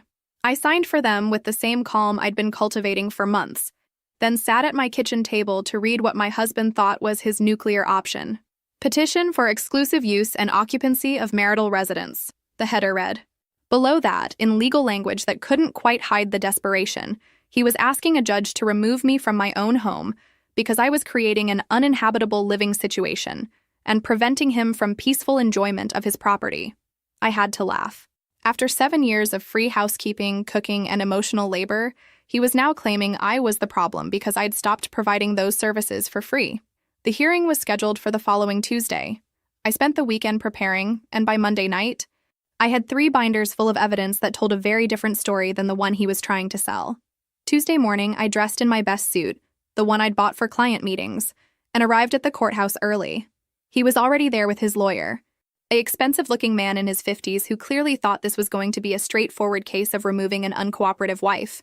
When the judge called our case, I stood with my own representation, a sharp family law attorney who'd taken one look at my evidence and agreed to work with me immediately. Your Honor, his lawyer began, my client is simply asking for the right to live peacefully in his own home. His wife has created an impossible situation, refusing to maintain the household and creating deliberate chaos. The judge, a woman in her 60s with intelligent eyes, looked at me. How do you respond to these allegations? My lawyer stood. Your Honor, we have extensive documentation that tells the complete story. Mrs. He glanced at me and I nodded. Has maintained detailed records of the marital arrangement her husband demanded. We presented everything chronologically. The original spreadsheet where he calculated that my 7 years of household management was worth nothing. Bank records showing money transfers to his ex-girlfriend. The written log I'd kept of every time he'd expected me to clean up after him, while simultaneously demanding I pay half of everything. Furthermore, my lawyer continued, Mrs. has been gainfully employed for the past 2 months and is fully capable of meeting her financial obligations. The issue isn't her inability to contribute. It's her husband's expectation that she should pay equally while providing all domestic labor for free. The judge studied the documents for what felt like an eternity. When she finally looked up, her expression was not sympathetic to his cause. Let me make sure I understand this correctly, she said to his lawyer. Your client decided unilaterally that his wife should pay 50% of all household expenses, despite having been out of the workforce for 7 years at his request. Well, Your Honor, circumstances change. Indeed, they do. The judge's voice was dry. And it appears circumstances have changed in ways your client didn't anticipate. She turned to him directly. Sir, did you create this spreadsheet? He shifted uncomfortably. Yes, but... And did you present it to your wife as a non-negotiable change to your marital arrangement? I thought we should both contribute equally. I see. And in your definition of equal contribution, your wife would pay half of all expenses and continue to provide all domestic services? The silence stretched uncomfortably. Your Honor, his lawyer interjected, my client simply wants to live in his own home without harassment. Harassment. The judge looked at my documentation again. I see here that your client's wife has been paying her agreed-upon 50% of all expenses while maintaining only her own living spaces and belongings. How exactly is adhering to his own proposed arrangement considered harassment? I watched his lawyer realize they were losing badly. Furthermore, the judge continued, I see evidence that your client has been financially supporting another woman throughout this marriage, including during the period when he was demanding his wife contribute more financially. The courtroom fell silent except for the sound of his lawyer shuffling papers desperately. Petition denied, the judge said firmly. Not only is there no basis for removing Mrs. from her marital home, but the evidence suggests that she has been remarkably accommodating to an arrangement that was heavily biased against her interests. As we walked out of the courthouse, his lawyer was already talking about appeal options, but I could see in his eyes that he knew it was over. You can't win a case when all the evidence proves you're exactly as unreasonable as your opponent claims. Outside, he caught up with me in the parking lot. This isn't over, he said, but there was no conviction in his voice. Yes, it is. I looked at him calmly. You wanted to play hardball, remember? You thought you could scare me into going back to being your unpaid servant. Instead, you just proved to a judge exactly what kind of man you are. I never meant for it to go this far. Of course you didn't. You meant to get your way without consequences, like always. I opened my car door. But actions have consequences now. Maybe it's time you learned that. As I drove home, I felt something I hadn't experienced in years.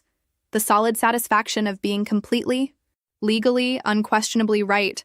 For the first time since this whole mess started, I wasn't just surviving his games. I was winning them. He left the day after the court hearing claiming he needed space to think after his humiliating legal defeat. I watched him pack a suitcase with the same detachment I might feel watching a stranger load their car. "I'll be staying at my brother's for a while," he announced, as if this was some great sacrifice he was making for our relationship. "Okay," I said, not looking up from my laptop where I was reviewing client proposals. "Okay, that's all you have to say? What would you like me to say?" I glanced at him briefly. "You're an adult. You can stay wherever you want." The look on his face suggested he'd expected tears, begging, promises to change. Instead, he got the same mild interest I might show a weather report. After he left, I walked through the house slowly, really seeing it for the first time in months. Without his constant mess, his complaints, his heavy presence sucking the energy out of every room, the space felt transformed, lighter, like it could breathe again. I made myself dinner, just for me, exactly what I wanted, and ate it while watching a documentary he would have hated. Then I took a long bath with expensive bath salts, read until midnight, and slept diagonally across the entire bed. I woke up the next morning feeling more rested than I had in years. Work became my sanctuary. The consulting firm Jake ran had a collaborative, energetic atmosphere that reminded me why I'd loved marketing in the first place. Ideas mattered there. Solutions were celebrated. Nobody questioned my competence or made me feel like I should be grateful for the opportunity to contribute.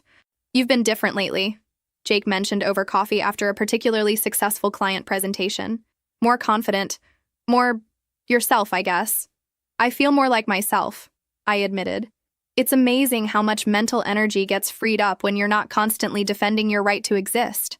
"Is that what it was like? At home?" I considered the question. Jake and I had started having these conversations more frequently. Honest talks about life, dreams, the paths we'd taken, and the ones we wished we had. He was a good listener, never offering unwanted advice or trying to fix things that weren't his to fix. "It was like living with a critic who never took a day off," I said finally. "Everything I did was wrong, insufficient, or somehow selfish. I spent so much energy trying to anticipate his complaints that I forgot I was allowed to have opinions of my own. That sounds exhausting." It was. I didn't realize how exhausting until it stopped. Jake studied me over his coffee cup. "Are you happy? I mean, really happy?" The question surprised me with its directness. "Yes," I said, and meant it. "For the first time in years, I'm actually happy." "Good. You deserve that." That evening, I did something I hadn't done in ages. I called my sister, the one who'd stopped visiting because she couldn't stand watching what I'd become. "I was wondering when you'd finally call," she said without preamble. "I heard through the grapevine that you'd grown a spine. News travels fast." "Are you kidding? The whole family's been waiting for you to wake up. We just didn't know how to tell you without making things worse." We talked for 2 hours, and I realized how much I'd missed her wit, her honesty, her complete intolerance for self-pity. By the end of the call, we'd made plans for her to visit the following weekend. "Fair warning," she said before hanging up. "I'm bringing wine and terrible movies, and we're going to dissect every bad decision you've made for the past 7 years. I can't wait." The house felt different with him gone. Not empty, spacious. I rearranged furniture, hung artwork I'd been meaning to display, played music as loud as I wanted. I cooked elaborate meals just because I enjoyed cooking when it wasn't an obligation. I started a garden in the backyard, something I'd always wanted to do, but never found time for when every moment was dedicated to maintaining his comfort. 3 weeks into his absence, he called. "I think I've had enough space," he announced, as if he'd been doing me a favor. "I'll be home tomorrow." "This is your home too," I said neutrally. "You don't need my permission to be here." "Right, good. I'm glad you're being reasonable about this." Reasonable. I almost laughed. He still thought this was about him teaching me a lesson, that his absence was punishment I should be eager to see end. He had no idea that his leaving had been the best 3 weeks I'd had in years. "I'll see you tomorrow then," I said, and hung up before he could say anything else. I spent that evening looking around my peaceful, organized, joyful home and preparing myself for the return of chaos. But something had fundamentally changed during his absence. I'd remembered who I was without him, and that person was someone I actually liked. Whatever happened next, I wasn't going back to being the woman who'd accepted crumbs and called it a feast. He came home looking like a man who'd been hit by a truck. Gone was the cocky confidence he'd worn when he left. Instead, he dragged himself through the front door like someone carrying invisible weights. I was in the kitchen, preparing dinner for one, when he appeared in the doorway. His clothes were wrinkled, his eyes were red-rimmed, and he had the general appearance of someone who hadn't been sleeping well. "We need to talk," he said without preamble. "About what?" I continued chopping vegetables, not bothering to look up. "About us. About this whole mess." He slumped into a chair at the kitchen table, the same spot where he'd presented his infamous spreadsheet months ago. "I've been doing a lot of thinking. That's nice. She left me," he said quietly. "Said she didn't want to be with someone who treated his wife the way I treated you." I paused my chopping for just a moment, then resumed. "How unfortunate for you. That's it? That's all you have to say?" I set down my knife and finally looked at him. What I saw was a broken man, but I felt nothing. No satisfaction, no pity, no anger. Just a vast, echoing emptiness where my feelings for him used to live. "What would you like me to say? That I'm sorry she finally saw who you really are? That I'm pleased you got a taste of your own medicine?" I shrugged. "I honestly don't care enough about your relationship with her to have an opinion." He flinched like I'd slapped him. "How can you be so cold?" "Cold?" I considered this. "I'm not cold, I'm just done." "Done with what?" "Done with caring about your feelings while you ignore mine. Done with making your problems my responsibility. Done with accepting scraps and calling it love." I turned back to my cooking. "I'm done with you." The silence stretched between us, heavy with the weight of 7 years of accumulated resentment and disappointment. "I want to fix this," he said finally. "I know I screwed up. I know I hurt you. But we can work through this, right?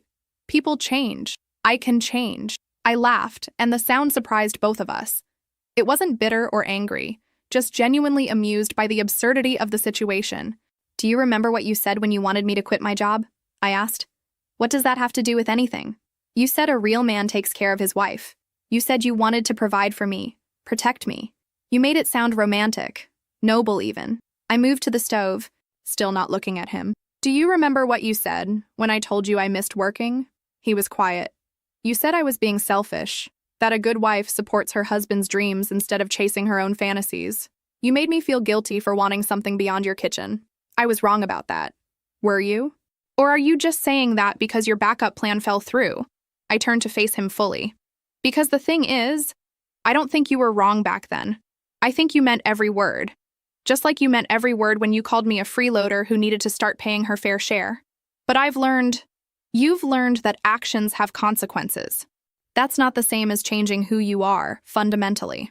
I leaned against the counter, studying him like a specimen under a microscope. "You didn't want to fix our marriage when you were getting everything you wanted from it. You want to fix it now because you're getting nothing. That's not true, isn't it? When I was doing all the housework and asking for nothing in return, was our marriage broken then?" He opened his mouth, then closed it. "When I was managing your entire life while you sent money to another woman, was that something that needed fixing? You don't understand the situation with her." "Oh, I understand perfectly. She was your escape valve. When you were frustrated with me for being human instead of a perfect domestic appliance, you had somewhere else to put your attention. Someone who made you feel like a hero instead of holding you accountable." I walked to the table and sat across from him, close enough to see the panic starting to creep into his eyes. "Here's what I think happened," I continued calmly. "You got comfortable having 2 women competing for your attention. It made you feel powerful, important. But then I stopped competing, and she got tired of being with someone who treats women like disposable conveniences. Now you're alone, and suddenly our marriage is worth fighting for. I love you," he said desperately. "I know I didn't show it, but I do love you. Maybe you do. In whatever way you're capable of loving someone. But here's the thing.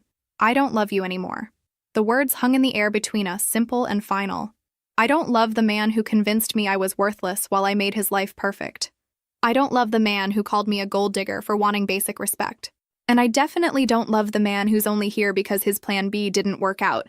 He stared at me like I was speaking a foreign language. "But I can change," he said again, his voice cracking. I can be the man you need me to be. That's the problem, I said gently. I don't need you to be anything. I don't need you at all.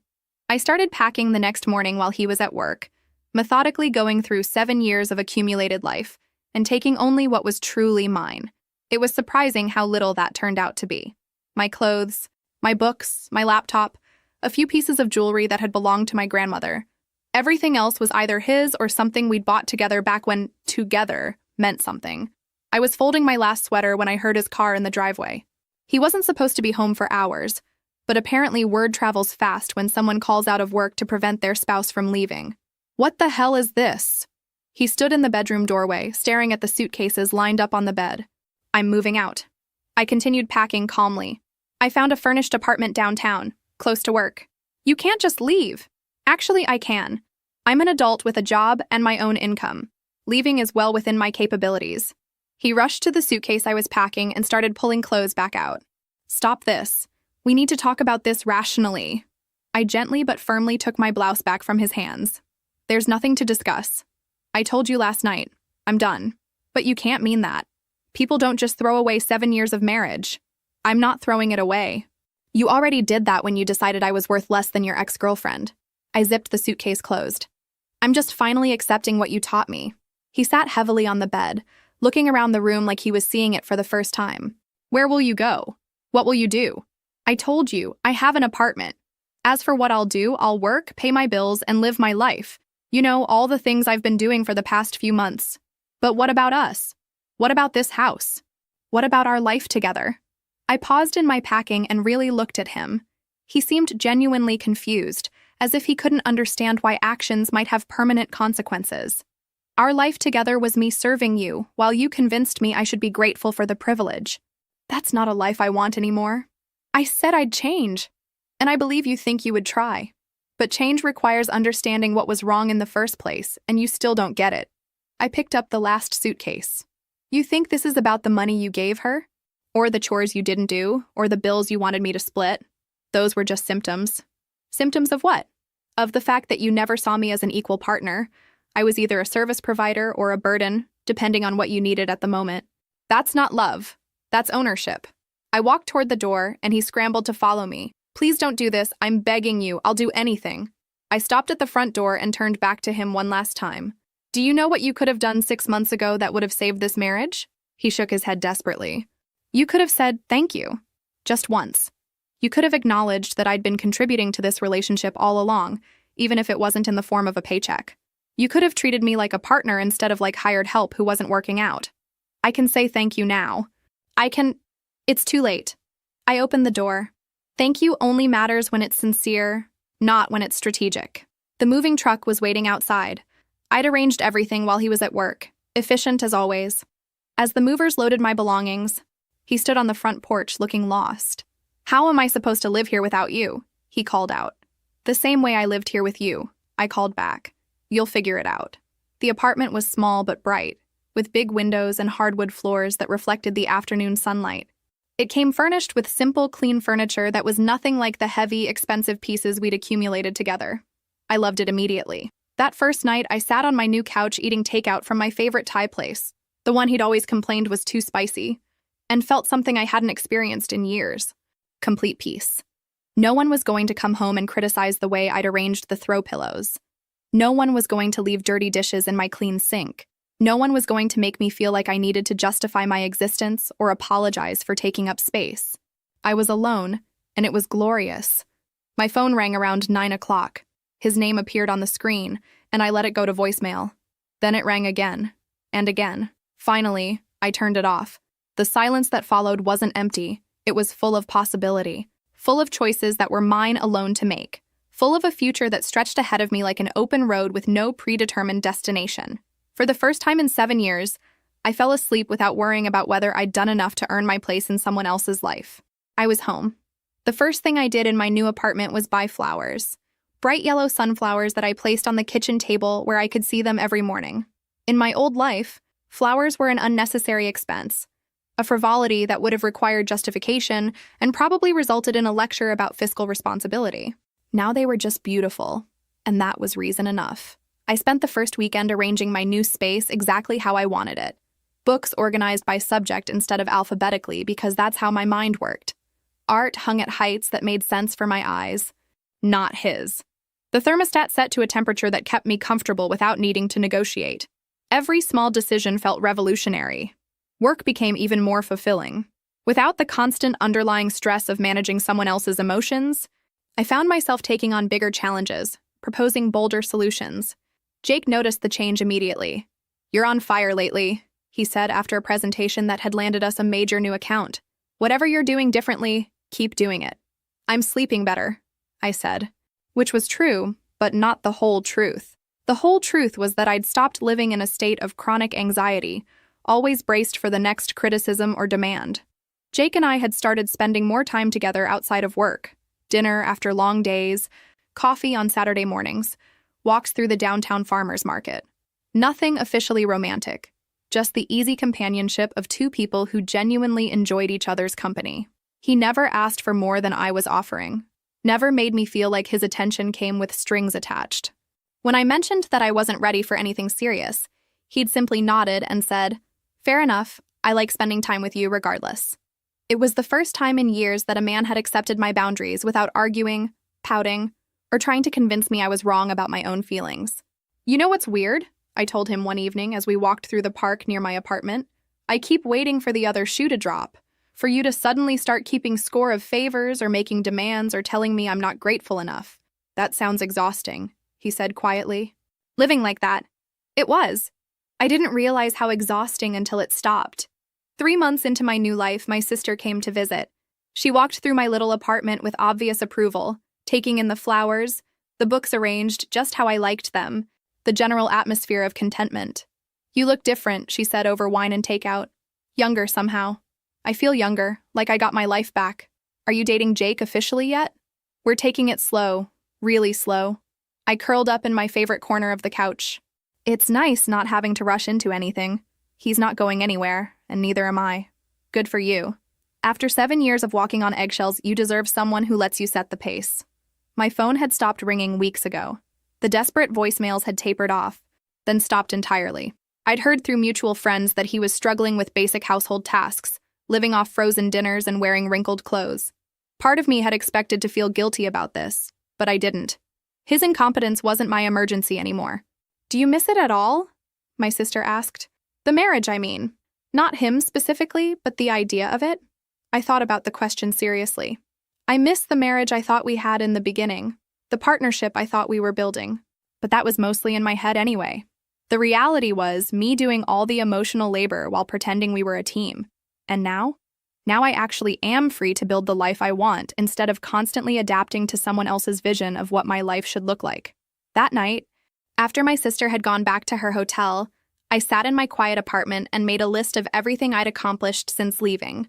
The client accounts I'd secured, the friendships I'd rekindled, the hobbies I'd rediscovered, the simple pleasure of making decisions without having to justify them to anyone. At the bottom of the list, I wrote, "Learned that I don't need someone else to complete me." I was never incomplete. Jake texted around 10, asking how the visit with my sister had gone. We exchanged a few messages, easy and comfortable, before saying goodnight. No drama, no hidden meanings, no walking on eggshells trying to avoid saying the wrong thing. Just two people who enjoyed each other's company, building something at their own pace. As I got ready for bed, I caught sight of myself in the bathroom mirror. My sister was right. I did look younger. But more than that, I looked like myself again. The woman who used to have opinions, dreams, boundaries. The woman who used to know her own worth. She'd been there all along, just buried under years of being told she was asking for too much by wanting basic respect. I turned off the lights and settled into my comfortable bed, listening to the sounds of the city outside my window. Tomorrow would bring new challenges, new opportunities, new choices that were entirely mine to make. For the first time in years, I couldn't wait to see what came next. 6 months later, he appeared in the lobby of my office building like a ghost from a life I'd almost forgotten. I was coming back from lunch when I saw him sitting in one of the reception chairs, cleaned up and wearing a suit that actually fit properly.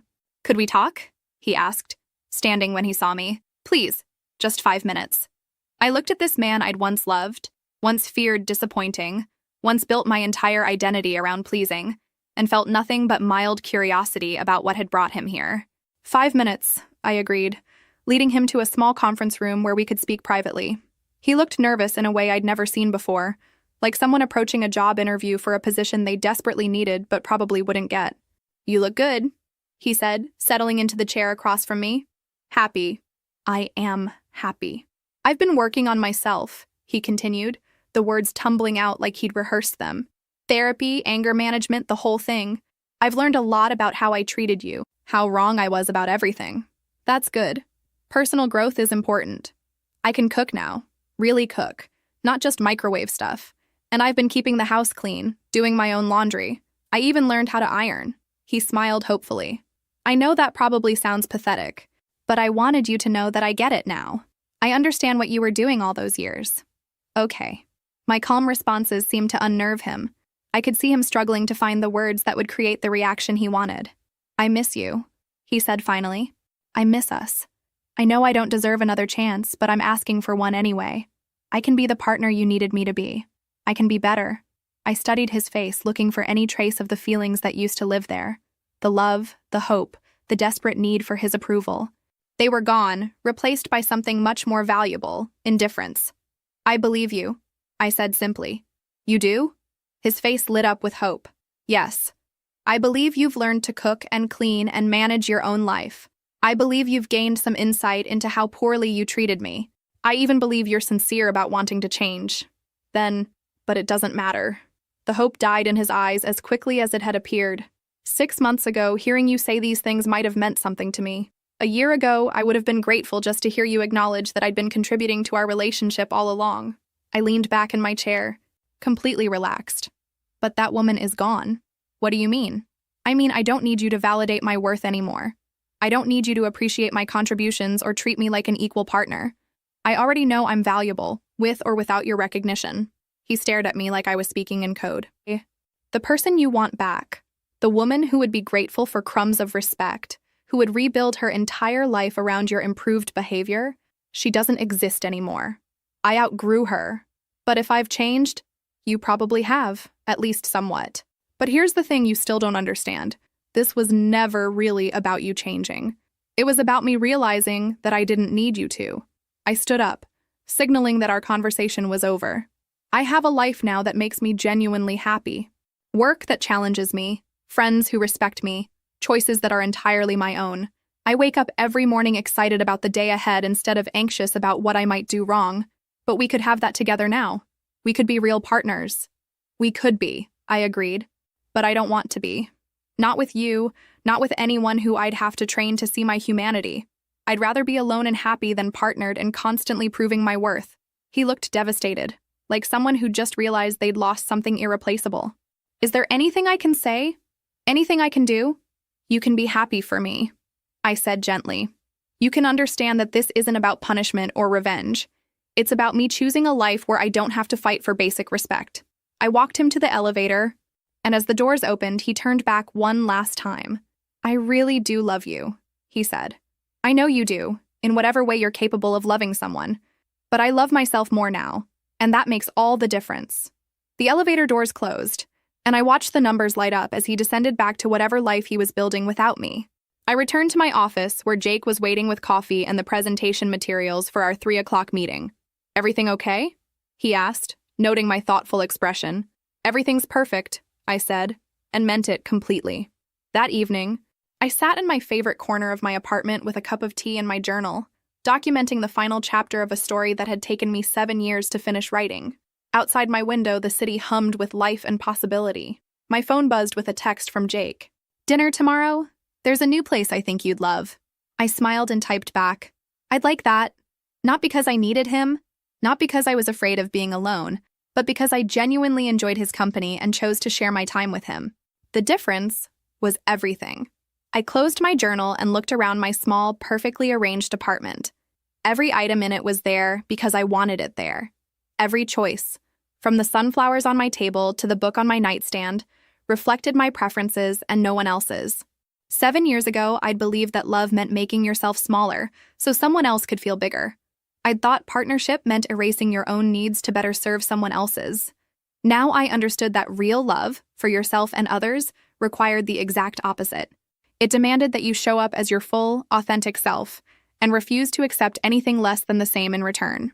I'd learned that I didn't need someone else to complete me, because I had never been incomplete. I'd learned that being alone was infinitely better than being with someone who made me feel lonely. Most importantly, I'd learned that my worth wasn't up for negotiation. As I got ready for bed, I caught my reflection in the bathroom mirror one more time. The woman looking back at me was confident, content, and completely free. She knew exactly who she was and what she deserved. She was never settling for less again. Welcome to Love Lies Chronicles. My name is Thomas Brennan, and for 28 years I was the lead structural engineer at Holloway & Associates, one of Boston's most prestigious architecture firms. I designed the frameworks that held up museums, hospitals, concert halls, buildings that would stand for generations. But tonight, as I sit in my workshop overlooking Puget Sound, with my wife Elena humming in the kitchen and my daughter Iris practicing violin upstairs, I'm grateful that the most important structure I ever built was the one I constructed after everything collapsed. I was 56 years old on the night of my farewell dinner. Not retirement exactly. I'd been offered an early buyout package, a generous one, and after nearly 3 decades of 70-hour weeks, I thought it was time. Time to travel with Catherine, my wife of 31 years. Time to finally build that boat I'd been sketching for a decade. Time to be present for our grown children, Andrew and Olivia, maybe even future grandchildren. The firm rented out a private room at Harvest, that Cambridge restaurant Catherine always loved. About 40 people, colleagues, a few clients, some family friends. Catherine had insisted on organizing everything herself. She wore a navy dress I'd never seen before and seemed unusually animated, laughing too loudly at jokes, checking her phone constantly. I should have seen it coming. But when you spend 3 decades calculating load-bearing capacities and stress points in concrete and steel, you forget to check for fractures in your own foundation. The dinner was pleasant enough. My boss gave a speech about my contributions to the firm. My protege, a brilliant young engineer named Reeves, presented me with a framed blueprint of my first major project. I felt genuinely moved, thinking about the future Catherine and I had been planning. She'd been researching RV models. We talked about spending autumn in New England, winter in the Southwest, spring wherever the road took us. Then came dessert. Catherine stood up, still wearing that strange, bright smile. "I have something for Thomas," she announced to the room. She handed me a manila folder. For a moment, I thought it might be travel documents, maybe tickets to somewhere she'd been planning as a surprise. I opened it. Divorce petition. Dissolution of marriage. Division of assets. The words blurred. I read them again, certain I'd misunderstood. But no, there was my name, her name, our marriage date, and a legal request to terminate our union after 31 years. I looked up at her. The smile hadn't changed, but her eyes were cold, calculating. Like she was watching a controlled demolition, waiting to see if the building would fall the right way. "Catherine, I think we both know this has been coming, Thomas. You've been so absorbed in your work for years. I need to think about my own happiness now. We're not young anymore." The room had gone completely silent. I could feel 40 pairs of eyes on me, watching my reaction. This was deliberate, public, designed to make me compliant through sheer humiliation. Then I looked across the table at Andrew and Olivia. My son, 29, was staring at his plate. My daughter, 26, was examining her fingernails with intense concentration. Neither of them looked surprised. Neither of them looked confused or shocked, or even particularly uncomfortable. They knew. "How long?" I asked them directly. Olivia finally met my eyes. "Dad, it's complicated." "How long?" Andrew cleared his throat. "A few years. Mom needed support. She was going through something difficult." "How long have you known your mother was planning to divorce me?" The silence stretched out. Then Catherine answered for them, her voice sharp. "Does it matter, Thomas? The children are adults. They understand that people grow apart. They want me to be happy." I closed the folder carefully and set it on the table. Around us, people were starting to murmur, shifting in their seats. Someone near the back stood up and quietly left. "I see," I said. I stood, buttoned my jacket, and walked toward the exit. Catherine called after me. Something about being reasonable, about discussing this like adults, but I didn't stop. In the parking lot, I sat in my car for 20 minutes, methodically thinking through what I'd just learned. Not just that my marriage was ending, but that my children had known. For years, they'd had dinner with me, called me on birthdays, asked for advice about their careers and relationships, all while knowing their mother was preparing to leave me the moment I was no longer tied to a steady paycheck. The engineering part of my brain took over. When a structure shows catastrophic failure, you don't try to patch it. You condemn it. You evacuate. You build somewhere else. I drove to our house in Lexington, packed 3 suitcases, took my father's watch from the dresser, and left. The divorce papers sat on the kitchen counter with a brief note. I'll sign. Have your attorney contact mine. That was the last direct communication I ever had with Catherine, Andrew, or Olivia. The next morning, I called my attorney, Gerald Hastings, a man I'd known since college. He arrived at my hotel room with coffee and the grim expression of someone who'd seen this scenario before. Thomas, before you make any decisions. I'm signing, I said. Whatever she wants. Fair division according to Massachusetts law. No fight. Thomas, you built that house. You paid for both kids' educations. You have. I don't want to fight, Gerald. I want this over. He studied me for a long moment. What are you planning? I don't know yet, but I'm planning it alone. The divorce proceeded with remarkable efficiency. Catherine got the house, half the retirement accounts, half the investment portfolio, everything visible and straightforward. The settlement came to roughly $1. $2 million for her, plus the property. What she didn't know, what no one knew except Gerald, was that over the past 15 years I'd been quietly building something else. Every major project I'd worked on had paid consultancy bonuses, large ones. Instead of depositing them in our joint accounts, I'd been funneling them into a separate entity, a small engineering consultancy I'd registered under my middle name, Thomas Brennan Consulting, LLC. It was completely legal. The money was mine, earned through private work on weekends and evenings. The company held contracts with 3 international firms, owned stakes in 2 construction companies, and had been generating 6 figures annually for the past decade. None of it had ever been discussed at home because Catherine never asked about my work, and I'd learned long ago she found engineering talk tedious. The business wasn't listed in our divorce assets because technically it existed before our marriage. I'd registered it the week before our wedding, intending it as a retirement project. That it had grown into something substantial was, well, a detail that never came up during discovery. 3 days after signing the divorce papers, I did something Catherine, Andrew, and Olivia never expected. I disappeared. I changed my phone number, closed my email account, deactivated the social media I barely used anyway. Gerald became my sole point of contact with my former life, with strict instructions to forward nothing unless legally required. I'd been offered a consultancy position by a firm in Seattle months before. I'd mentioned it to Catherine once, and she dismissed it as too far from the children. Now I called them back and accepted. Within 2 weeks, I was living in a furnished apartment in the Fremont neighborhood, watching sailboats cross Lake Union, feeling more alone than I'd ever felt in my life. And paradoxically, more free. The first year was difficult. I won't romanticize it. Loneliness is real. Some mornings I woke up and forgot where I was, reached across the bed expecting Catherine to be there, then remembered with a physical sensation like falling. I'd spent more than half my life with this woman. We'd raised children together. I'd loved her, or thought I had, or maybe had loved the idea of the life we were supposed to be building. But slowly, day by day, something shifted. I started going to the gym, not the corporate fitness center where I'd occasionally jogged on a treadmill, but a real boxing gym in Ballard where a former Marine named Jackson ran morning classes.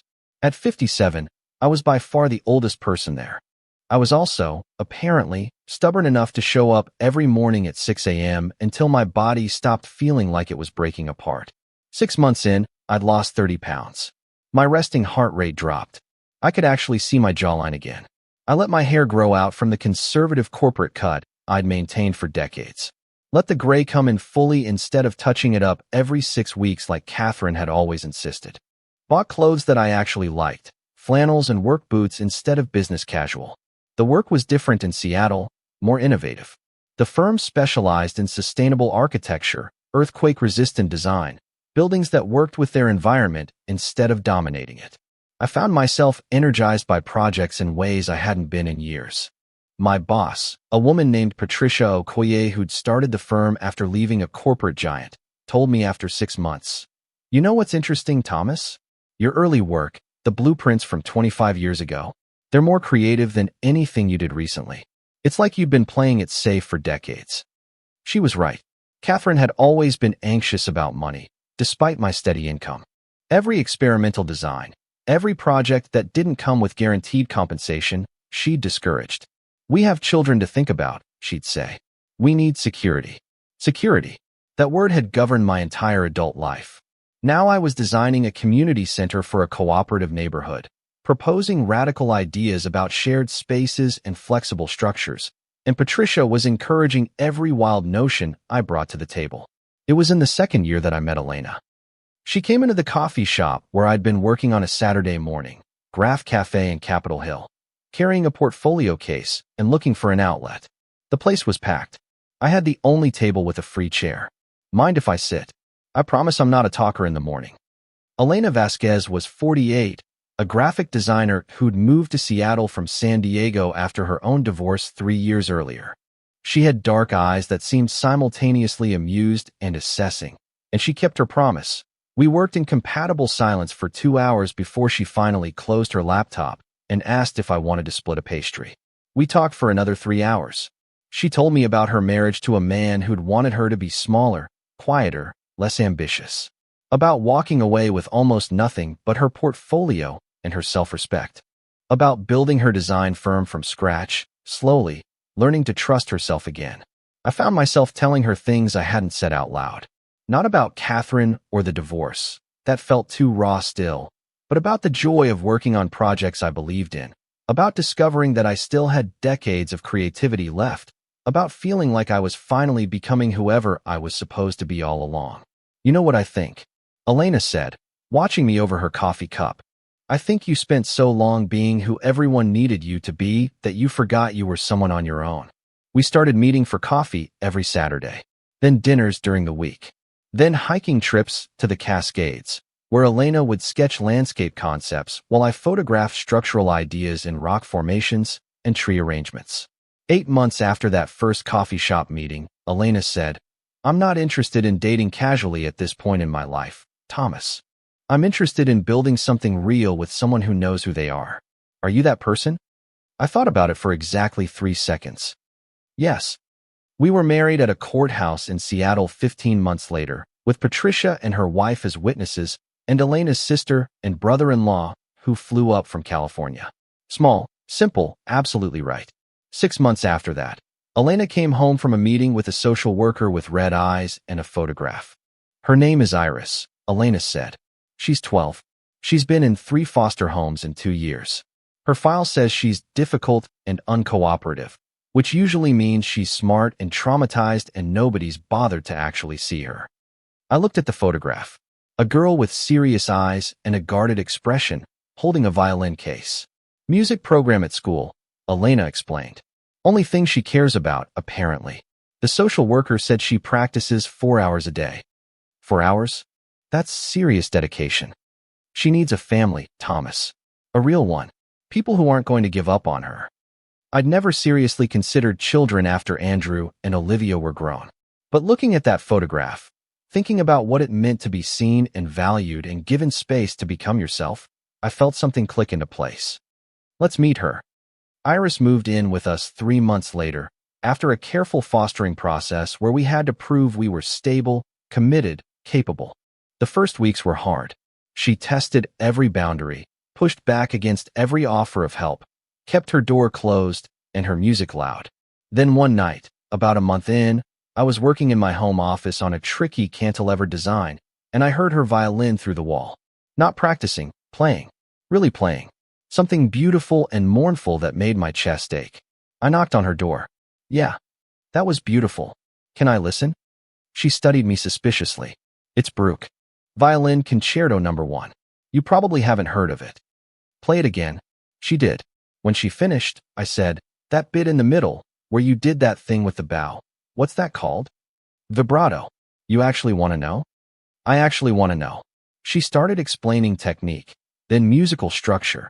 Then suddenly she was showing me her music theory homework and asking if I understood math, because she was struggling with time signatures.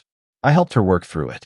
We sat at the kitchen table for 2 hours, and when Elena came home from work, she found us arguing cheerfully about whether 5/4 time was actually useful or just showing off. You two okay? He says 5/4 is practical. Iris said, indignant. Who uses 5/4? Dave Brubeck, I said. Take 5. One of the greatest. That's jazz, Iris said, like I'd suggested she play her violin with her feet. Elena started laughing. I'm going to start dinner. You two figure out whether jazz is real music. After she left, Iris looked at me. You're not going to leave, right? Like, you're not one of those people who gets tired of the weird kid who's too intense about stuff? Iris, I'm a 60-year-old man who spent 40 minutes yesterday explaining to my wife why cantilever designs are beautiful. I think we're probably the same kind of weird. She smiled, really smiled, for the first time since she'd moved in. Okay, yeah, okay. By year 4 of my new life, things had settled into something I'd never experienced before, genuine contentment. Elena's design firm was thriving. We bought a house in Magnolia with a water view, a workshop for me, a studio for Elena, and a room for Iris that she decorated with concert posters and increasingly impressive competition certificates. My consulting practice had expanded beyond anything I'd anticipated. I was working with firms in Singapore, Copenhagen, Vancouver. I developed a specialty in adaptive reuse, taking old structures and reimagining them for new purposes, and apparently that was exactly what the sustainable architecture movement needed. The work was intellectually challenging, emotionally satisfying, and extraordinarily lucrative. My annual income had tripled since leaving Boston. Iris was flourishing. She'd been accepted into a prestigious youth orchestra program. Her music teacher called her the most naturally talented student I've taught in 25 years. Elena and I sat through every recital, every competition, every showcase, watching this guarded girl transform into a confident young musician. She's going to be great, Elena said one night after a particularly stunning performance. Really great. She already is, I said. But what made me happiest wasn't the success or the income or even the music. It was the small things. Saturday morning coffee with Elena, teaching Iris how to calculate structural loads for her physics class. The three of us cooking dinner together, arguing about whether cilantro was a vegetable or a garnish. Coming home to a house full of music and laughter and people who were genuinely happy to see me. In Boston, I'd lived in a house for 30 years and never felt at home. In Seattle, I'd been home from the moment I let myself become who I actually was. Gerald called me in year 5. Thomas, I need to tell you something. Catherine has been trying to reach me. Multiple times. About what? She won't say. She wants your contact information. She says it's urgent. Tell her no. Thomas, she's calling 3, 4 times a week now. She says it's about Andrew. I felt something cold settle in my stomach. What about Andrew? She won't give me details. Just says it's serious and she needs to speak with you. My answer is still no. A month later, Gerald called again. It's Olivia this time. She sent a letter to my office. She wants to apologize. She says they need help. Financial help, specifically. What kind of help? She didn't specify. But Thomas, the tone of this letter, these aren't people who are doing well. I thought about it for exactly as long as it took me to remember that farewell dinner. The manila folder. The cold smile. My children's faces as they looked anywhere but at me. Forward me the letter. But my answer will be no. Olivia's letter arrived by email that evening. It was 7 pages long. Dear Dad, I know I have no right to contact you. I know I don't deserve your time or attention. But I'm writing because I don't know what else to do. Andrew lost his job 18 months ago. He was in middle management at a pharma company, and there were layoffs. He's been looking, but nothing's come through. He has 3 kids now, Dad. 3 kids and a mortgage, and Jennifer's income alone can't cover everything. They're about to lose the house. Mom made bad decisions. She married the man she was seeing. His name was Derek. He seemed successful, but it turned out he was in debt. Serious debt. They borrowed against the house in Lexington to consolidate his loans, and then he left. Just disappeared. Mom's trying to sell the house, but she owes more than it's worth. She's 63 and working retail because she has no other options. And me? Dad, I made mistakes too. I trusted the wrong people with my graphic design business. There was a partnership that went bad, and I ended up liable for debts I didn't know existed. I'm filing for bankruptcy next month. We were so stupid. We were so unbelievably stupid. Asterisk mom kept saying you'd be fine, that you had your career, that you didn't need us. She said you were emotionally distant, that you'd probably be relieved to start fresh. And we believed her. We believed her because it was easier than admitting what we were doing to you. Asterisk. Asterisk. But Dad, you weren't fine, were you? You disappeared. You cut us out completely. And you had every right to do that. We threw you away. We thought you were just a source of financial stability. And once you retired, you weren't useful anymore. I hate writing that. I hate admitting we thought about you that way. But we did. Asterisk. Asterisk. I've been in therapy for 2 years trying to understand how I became a person who could do that to her own father. Andrew's the same. We talk about it sometimes, late at night, about how we let Mom convince us that what we were doing was okay. Asterisk. Asterisk. We're not asking you to forgive us. We're not asking you to be our father again. We burned that bridge and we know it. Asterisk. Asterisk. But Andrew's kids, your grandchildren, even though you've never met them, they're going to lose their home. They're going to lose their school, their friends, their stability. And I don't know what to do. Asterisk. Asterisk. If you can help, any amount, anything at all, I'm begging you. Not for me, not even for Andrew, but for kids who never did anything wrong except be born into this family. Asterisk. Asterisk. I understand if your answer is no. I understand if you never respond to this at all. Asterisk. Asterisk. I'm sorry, Dad. I'm so sorry. Asterisk. Olivia. I read it 3 times. Then I walked upstairs, where Elena was reading in bed. What's wrong? She asked immediately. I handed her my phone. She read the letter in silence, her expression carefully neutral. When she finished, she set the phone down and looked at me. What do you want to do? I don't know. Yes, you do. I sat on the edge of the bed. They destroyed me, Elena. That night, when Catherine handed me those papers in front of everyone, when I realized my own children had known for years and said nothing, something in me broke. I don't know if I can forgive that. I'm not suggesting you forgive anything, Elena said carefully. I'm asking what you want to do. The grandchildren didn't do anything wrong. No, they didn't.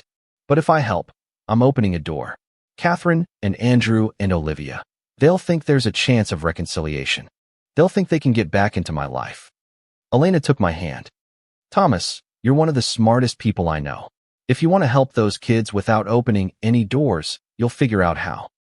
I thought about it for 3 days. On the 3rd day, I called Gerald. I want to help, but on very specific terms. Tell me. I want to set up educational trusts for Andrew's children. Full funding for college or trade school, managed by an independent trustee. The funds go directly to educational expenses. Andrew and Jennifer have no access to the money. Done. What else?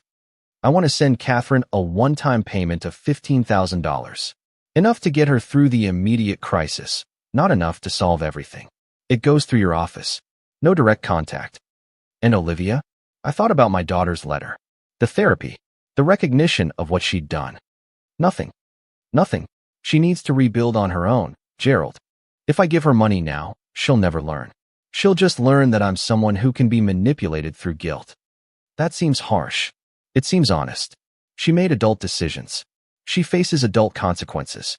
What about a response? Do you want to send a letter? Yes. 1 letter. To all of them. I dictated it carefully. To Catherine, Andrew, and Olivia. Asterisk. I have arranged for educational trusts for Andrew's 3 children, managed through my attorney's office. The children's futures are secure. Asterisk. Asterisk. Catherine, you will receive a one-time payment to address your immediate situation. It will be the last financial assistance you receive from me. Asterisk. Asterisk. Olivia, you are on your own. Use this time to discover whether you can build something without my foundation beneath you. Asterisk. Asterisk. I am not interested in rebuilding relationships. I am not interested in explanations, apologies, or updates about your lives. That door closed 6 years ago and will remain closed. Asterisk. Asterisk. I hope you find whatever you're looking for, but you will not find it through me. Asterisk. Thomas Brennan. That's it. Gerald asked. That's it. Thomas, they're going to call. They're going to push back. They're going to receive a letter from my attorney telling them to cease all contact. If they persist, we'll pursue legal harassment claims. Make that clear. There was a long pause. You've really moved on, haven't you? Completely. Are you happy, Thomas? I looked out my office window at Puget Sound, where Elena and Iris were visible on our small dock. Elena photographing Iris posing dramatically with her violin case for some art project. Gerald, I'm happier than I've ever been in my life. That was 2 years ago. Today, I'm 64 years old. Elena and I just celebrated our 5th wedding anniversary by hiking the Wonderland Trail around Mount Rainier. Iris, now 17, has been accepted to Juilliard with a full scholarship. She's planning to major in violin performance and possibly composition. My consulting practice is international now. I'm working on a project in New Zealand, another in Portugal, a third in British Columbia. Last month, an architecture magazine did a feature on my work titled The Second Act, How Thomas Brennan Became Thomas Brennan. They had no idea how accurate that title was. Gerald calls once a year to update me. Catherine is working as a bookkeeper for a small firm in Worcester. Stable, not thriving, but surviving. Andrew's family moved to a smaller house in a more affordable school district. The kids are doing well academically, especially the oldest, who apparently has a gift for mathematics. The trust fund letters arrive every semester, reminding him of what his children have that he destroyed for himself. Olivia rebuilt her design business from scratch. She's apparently successful now, specializing in nonprofit branding. Gerald says she's engaged to someone who works in education. She's never contacted me again. Sometimes people ask if I have children. I always say yes, one daughter, a violinist. Elena understands. Iris understands. The biology doesn't matter. What matters is who shows up, who stays, who chooses you every day. Last week, Iris asked me to help her with a college essay about a person who changed your life. I'm writing about you, she said. About how you showed me what a parent is supposed to be. Not someone who provides things, but someone who sees you. I had to leave the room for a minute. When I came back, she was practicing Brooks' Concerto again, the piece she'd played that first night I'd asked to listen. But now it was different. Mature, confident, beautiful in a way that only comes from years of patient work and genuine love for the craft. Better? She asked when she finished. Perfect, I said. Absolutely perfect. Elena called from downstairs. Dinner in 20 minutes. And Iris, it's your turn to set the table. Dad's turn. Iris shouted back. No, it's not, you little schemer. I'll flip you for it, I said. We flipped. She won. She always wins. I went downstairs to set the table, and through the kitchen window, I could see the last light reflecting off the sound, and I could hear Elena laughing at something on the radio, and Iris started practicing again upstairs, and I thought about that farewell dinner 8 years ago. I thought about Catherine's cold smile and the manila folder and my children's faces as they refused to meet my eyes. And I felt nothing. Not anger. Not satisfaction. Not even pity. Just the quiet contentment of a man who built something real from the rubble of something false, and who knows, finally, absolutely, that he made the right choice. They taught me that family is an obligation. It's not blood or history or shared last names. Family is who you choose, who chooses you back, and who stays when staying is the only currency that matters. I learned that lesson expensively. But looking around my kitchen, hearing my daughter's music, feeling my wife's hand on my shoulder as she passes by to check the oven, I wouldn't trade this knowledge for anything in the world. Not even if they begged. Dear listeners, please share your thoughts in the comments, and do not forget to like, share, and subscribe to the channel. 38 male, should have seen the signs. But when you're wearing rose-colored glasses, all the red flags just look like flags, right? Met Rebecca, 35, at a friend's barbecue about 18 months ago. She was charming, funny, worked as a freelance graphic designer. The chemistry was instant. Within 6 months, we were exclusive. A year in, she was complaining constantly about her apartment, landlord issues, noisy neighbors, the works. Move in with me, I offered. I own a 3-bedroom house, inherited from my grandmother 5 years ago. Paid off, renovated, my sanctuary. Rebecca's eyes lit up. Really? Oh my God, yes. The move happened 2 weeks ago. She brought everything, furniture I didn't need, boxes of artistic supplies. Even her cat, despite me mentioning I'm allergic. But love makes you stupid, so I popped Benadryl and helped her unpack. First week was great. Playing house, cooking together, christening every room, if you know what I mean. Then Sunday morning, I wake up and she's sitting at the kitchen table, looking serious. We need to talk. Those 4 words. Never good. I think I need some space, she said. I literally laughed. Space? You just moved in. Your boxes aren't even fully unpacked. I know. But living together is intense. I'm feeling suffocated. I need to figure out what I want. Suffocated? It's been 7 days, Rebecca. Don't make this harder than it needs to be. I'm going to stay with my friend Cassidy for a while. Just to think. I stared at her. So you're moving out? After I rearranged my entire house for you. Not moving out. Just taking a break. I'll leave my stuff here. This is still my home base. Home base. Like my house was a storage facility with benefits. How long is a while? I asked. I don't know. Few weeks? Month? I need to not have pressure or timelines. She packed a bag and left that afternoon. Kissed me on the cheek like she was going to work, not abandoning the relationship she'd begged to escalate. That evening, my buddy Kevin came over for beer and video games.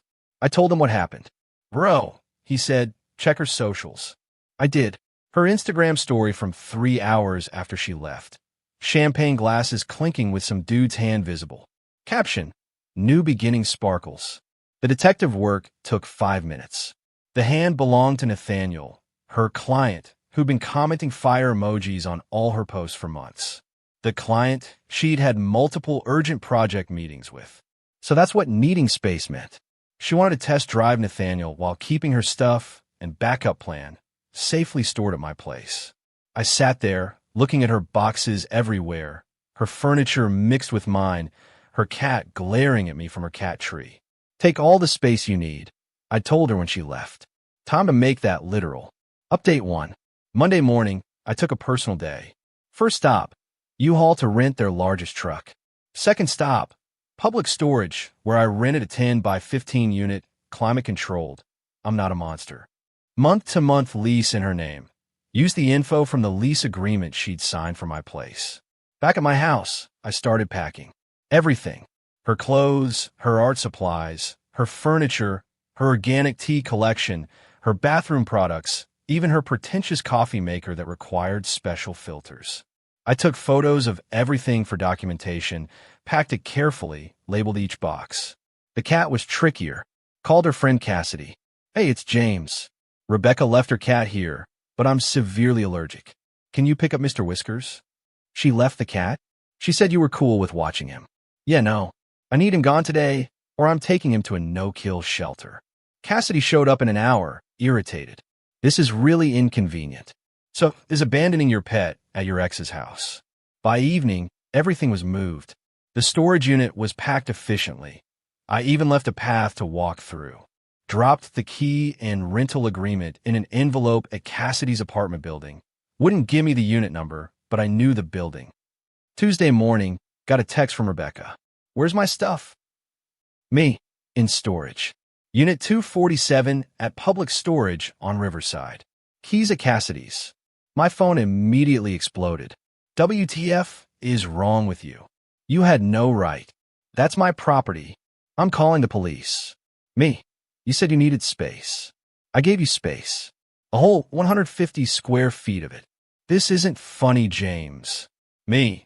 Neither is moving into someone's house as a storage solution while you date other people. Radio silence for an hour. Then, I wasn't dating anyone. I need my things back in the house now. Me, no. You moved out. Your words were staying with Cassidy. People who move out take their belongings. I said temporarily. Me. And I temporarily stored your items. First month's paid. After that, it's $200 per month. You're being childish. Me. I'm being practical. You wanted space from the relationship, but not from the free storage. Doesn't work that way. Update 2. Wednesday. She showed up at my door with Nathaniel. Yeah, she brought the side piece to my house. Open up, James. We need to talk. I talked through my Ring doorbell. No thanks. Got nothing to discuss. Nathaniel stepped forward, puffing his chest. Hey man, just be cool and let her get her things. Her things are in storage unit 247. Not here. You can't just steal someone's property. Didn't steal anything. Relocated it. Like she relocated our relationship. Rebecca started crying. James, please. I have a presentation tomorrow, and my laptop is in there. Better hurry to the storage unit then. They close at 9. I don't have a car. Nathaniel has a motorcycle. Uber exists. So do rental cars. They left, but not before Rebecca screamed that I was abusive and controlling loud enough for all my neighbors to hear. Thursday, the real entitlement started. Got a call from her mom, Diane. James, what's this I hear about you throwing Rebecca out? I didn't throw anyone out. She left voluntarily to find herself with another man. She's a free spirit. You can't punish her for needing breathing room. I'm not punishing anyone. I'm just not providing free storage for someone who doesn't live here. She's staying there temporarily. Her stuff should stay put. Diane, would you let someone store their entire life in your house while they dated other people? That's different. Ow! Click. She hung up. Friday morning, Rebecca tried a new tactic. Posted on Facebook about how her abusive ex threw her belongings in storage and made her homeless. The comments were interesting. Half were supporting her, calling me trash. The other half were friends who knew the real story. My favorite was from Kevin. Didn't you move out to find space with that Nathaniel guy? How's that make you homeless? She deleted the post within an hour. But the best part? Got a call from the storage facility. Rebecca had gone there, but couldn't pay the next month's rent, due in advance per their policy. Her credit card declined. She called them crying about how I forced her stuff there and demanding they release everything without payment. They call me since I'd paid the first month. Sir, the tenant is here claiming fraud? No fraud. I paid first month as a courtesy. She's responsible for subsequent months. Her property, her responsibility. They wouldn't release her items without payment. She had to leave empty-handed. Update 3. Saturday, I got an email from some budget legal aid lawyer. The letter claimed I'd illegally evicted Rebecca and demanded 1. Immediate return of all belongings to my house. 2.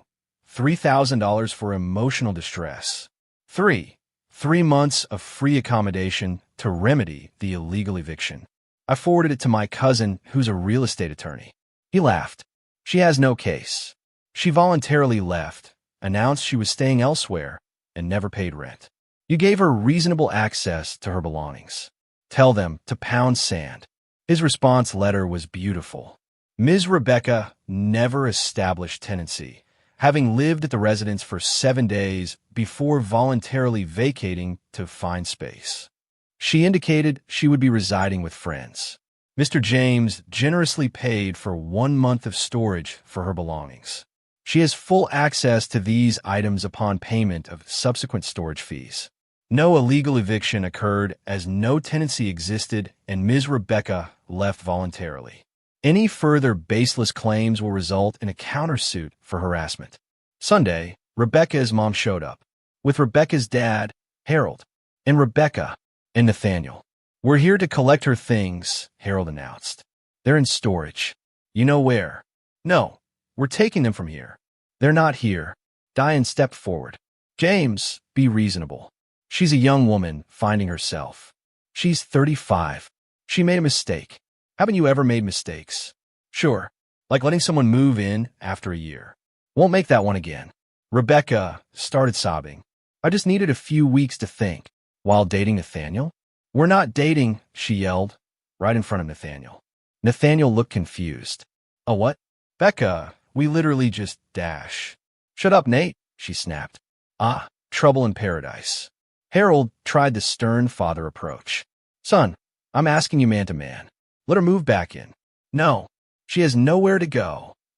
She's literally staying with Cassidy. Or Nathaniel. Or you. Lots of options. They stood there for 20 minutes, alternating between threats, tears, and guilt trips. I stayed inside, responding only through the doorbell speaker. Eventually, a neighbor called the cops about the disturbance. The officers were professional. Rebecca tried, claiming she lived there, but couldn't prove it. No mail, no lease agreement, nothing official.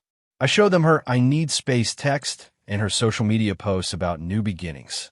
They told Rebecca's family to leave or face trespassing charges. Update 4. Monday morning, woke up to find my lawn decorated with Rebecca's belongings. Not all of them. Turns out she'd scraped together 1 month's payment and retrieved some boxes. Then dumped them on my lawn at 3 a.m. My security cameras caught everything.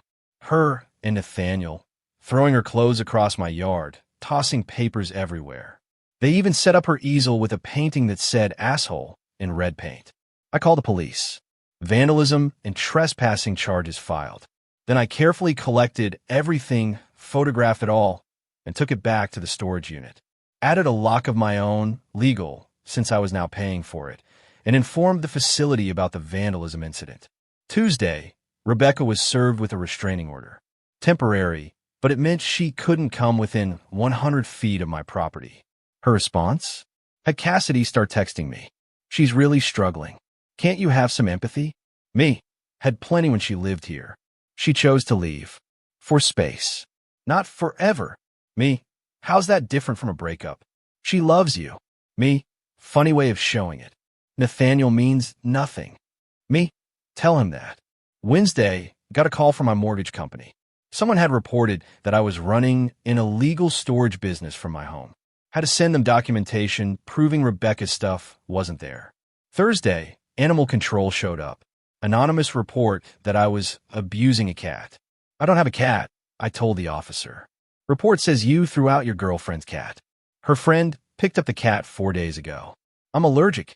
Showed them the text messages with Cassidy confirming pickup. They left, annoyed at the false report. Friday was the peak. Rebecca's dad called from the storage facility. The unit's locked. We pay. Yeah, there's an additional lock due to vandalism. I'll remove it when Rebecca reimburses me for the 3 months I've now prepaid. 3 months. Figured I'd better keep it paid up since she's struggling financially. Don't want her stuff auctioned off. I'm not heartless. You prepaid to control her. I prepaid to avoid her stuff being thrown away. She can have it all whenever she pays me back the $600. This is extortion. This is consequences. Update 5. It's been 2 months now. Here's where everyone ended up. Rebecca and Nathaniel lasted exactly 2 more weeks after the lawn incident. Turns out he wasn't interested in a woman with no stable housing and mountains of drama. He dumped her via text, Karma. She moved back in with her parents. At 35, they're apparently driving each other insane. Diane called me last week asking if I'd reconsider. I laughed and hung up.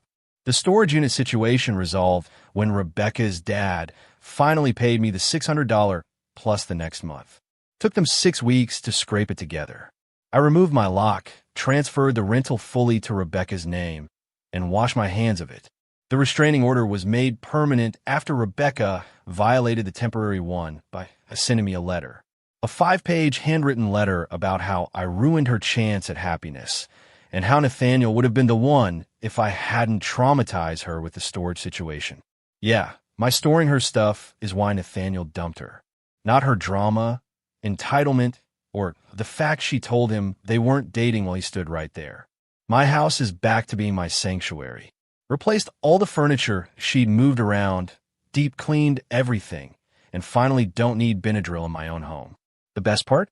Last week, Kevin's sister Emma asked if I wanted to grab coffee. We've had 3 dates now. She actually has her own place, her own car, and hasn't once mentioned needing space after spending time together. Rebecca found out small social circles and texted from a friend's phone. Already replacing me? Real classy.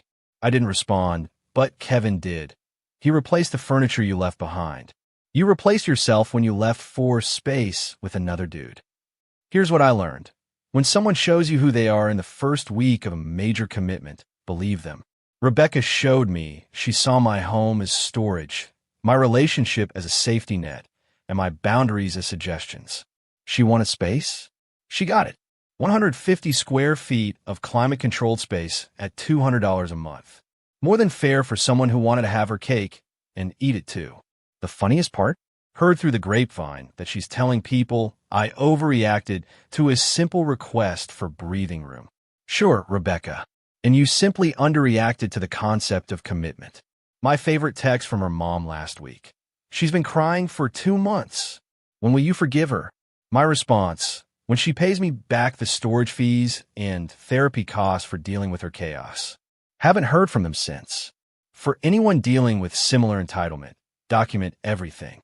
Don't let people use you as a safety net while they explore other options. And when someone says they need space right after moving into your life, take them. Literally. Give them all the space, just not in your home. Peace out, Reddit. Time to prep for date number 4 with Emma. She's cooking dinner at her place. You know, the place she pays for herself. Novel concept. Edit. Since I'm asked, yes, Mr. Whiskers the cat is fine. Cassidy kept him. Turns out Rebecca hadn't been taking proper care of him anyway. He's healthier and happier now. Even the cat upgraded. She said, I'm pregnant and it's not yours. I said, thank you for your honesty. Then I evicted her from my condo and stopped the car payments. Her real baby daddy's wife showed up at my door with questions. I, 29 male, was sitting on the couch watching the game when Kendra, 27, walked in and dropped the bomb. We'd been together 3 years, living in my condo for the last 18 months. We need to talk, she said, doing that thing where she turns off the TV without asking. Okay, I'm pregnant. My first thought was panic about finances, then confusion because she'd been on birth control. Then she hit me with the rest, and it's not yours, it's Damon's. I knew who Damon was, her work friend who was just helping her with her fitness goals at the gym. Married Damon. 2 kids Damon. I sat there for maybe 10 seconds, then said, thank you for your honesty. She blinked. That's it? Thank you for your honesty? What else should I say? I don't know. Fight for me? Ask me why? Something? Why would I fight for someone who cheated on me? The why doesn't matter. You need to move out. Her face went through about 6 different emotions. Move out? This is my home. No, this is my condo. You're not on the deed, not on the mortgage. You're a month-to-month tenant who pays me $400 toward utilities. You can't just kick me out. I'm pregnant. With another man's baby, you have 30 days. Legal notice will be delivered tomorrow. She started crying. Not sad tears, angry tears. Where am I supposed to go? Damon has a house, doesn't he? He's married. That's your problem to figure out. I got up, went to my home office, and started making a list. See, Kendra had gotten very comfortable living the good life on my dime. The car she drove? I was making the payments because hers got repoed 6 months into our relationship. Her phone? On my plan. The credit card I'd added her to for emergencies? Yeah, that was ending tonight. By midnight, I'd called the phone company and scheduled her line to be disconnected in 30 days. Removed her as an authorized user on my credit card. Sent an email to my lawyer about the eviction process. Changed my Netflix, Hulu, and HBO passwords. Then I went to bed in the guest room. Locked the door. Woke up to her pounding on it at 6 a.m. My credit card got declined at Starbucks. Not your credit card. You were just an authorized user. I'm pregnant. I need my prenatal vitamins. Better talk to Damon about that. She stomped off. 20 minutes later, I heard her on the phone, crying to someone about how I was financially abusing a pregnant woman. The formal eviction notice was served that afternoon. That's when things got interesting. Update 1. Kendra went from angry to entitled real quick. Day 2. She sent me an itemized list of everything she needed me to pay for. Prenatal care, $3,000. Maternity clothes, $1,500. Emotional distress compensation, $10,000. Relocation assistance, $5,000. 6 months of rent for a new place, $12,000. Total, $31,500. I texted back, LOL. She responded with a novel about how I was abandoning her in her time of need, and real men take responsibility. Real men don't raise other men's kids, I replied. Ask Damon for the money. He can't know about this yet. Why? Because his wife doesn't know he's been banging you? No response. Day 3. She tried a different approach. Suddenly became super sweet. Made my favorite dinner, wore that dress I liked, kept touching my arm when she talked. Baby, we can work through this. People raise kids that aren't biologically theirs all the time. We could be a family. We could. But we won't. You have 26 days to move out. The mask dropped immediately. You're such a cold bastard. No wonder I went to Damon. If I was the problem, why are you trying to stay? She threw the plate of food at the wall and stormed off. Day 4. I came home from work to find she'd invited her mom, Loretta, and her sister Tamika over for an intervention. Loretta started, "You need to man up and take care of my daughter. Your daughter got pregnant by a married man. That's not my problem. She made a mistake. Everyone makes mistakes. Getting pregnant by another man isn't a mistake. It's a series of choices. She chose to sleep with him, chose to do it unprotected, chose to keep doing it while living in my home. Tamika jumped in. You're just going to throw away 3 years? Kendra threw it away when she spread her legs for Damon. They both gasped like I'd slapped them. Kendra started sobbing dramatically. Get out of my home, all of you. Now. Loretta stood up, trying to look intimidating. We're not going anywhere until you agree to support my baby. I pulled out my phone. Then I'll call the police and have you trespassed. They left, but not before Tamika said, You'll regret this. We know people. Sure you do. That evening, I got a call from my mom. Did you really kick out your pregnant girlfriend? She's pregnant with another man's baby, Mom. Long pause. Oh. Well then, need help packing her stuff? I love my mom. Update 2. The entitlement escalated to absurd levels. First, Kendra tried to change the narrative, posted on social media that we'd been trying for a baby, and now I was abandoning her because of pregnancy complications. My buddy Trevor screenshot it and sent it to me. I posted my own update with the paternity test she'd sent me. Yeah, she was dumb enough to text me proof that Damon was the father with 99.9% certainty. Her post disappeared within an hour. Then she got creative with her living situation. Instead of packing, she was inviting people over constantly. Random dudes from dating apps, her cousins, anyone who would listen to her sob story. I think she thought I'd be too uncomfortable to enforce the eviction. I installed cameras in the common areas, legal in my state for my own home. Caught her on video telling some guy named Clarence that I was probably gay, and that's why I couldn't handle a real woman having needs. Clarence looked uncomfortable as hell. So, you're pregnant with another dude's baby and you want me to. What exactly? Be my hero. Show him what a real man does. Clarence left. Smart man. Day 8, I woke up to find my car keyed, deep scratches spelling out small dick energy across the hood. Kendra was sitting at the kitchen table, drinking coffee like nothing happened. Someone vandalized my car last night.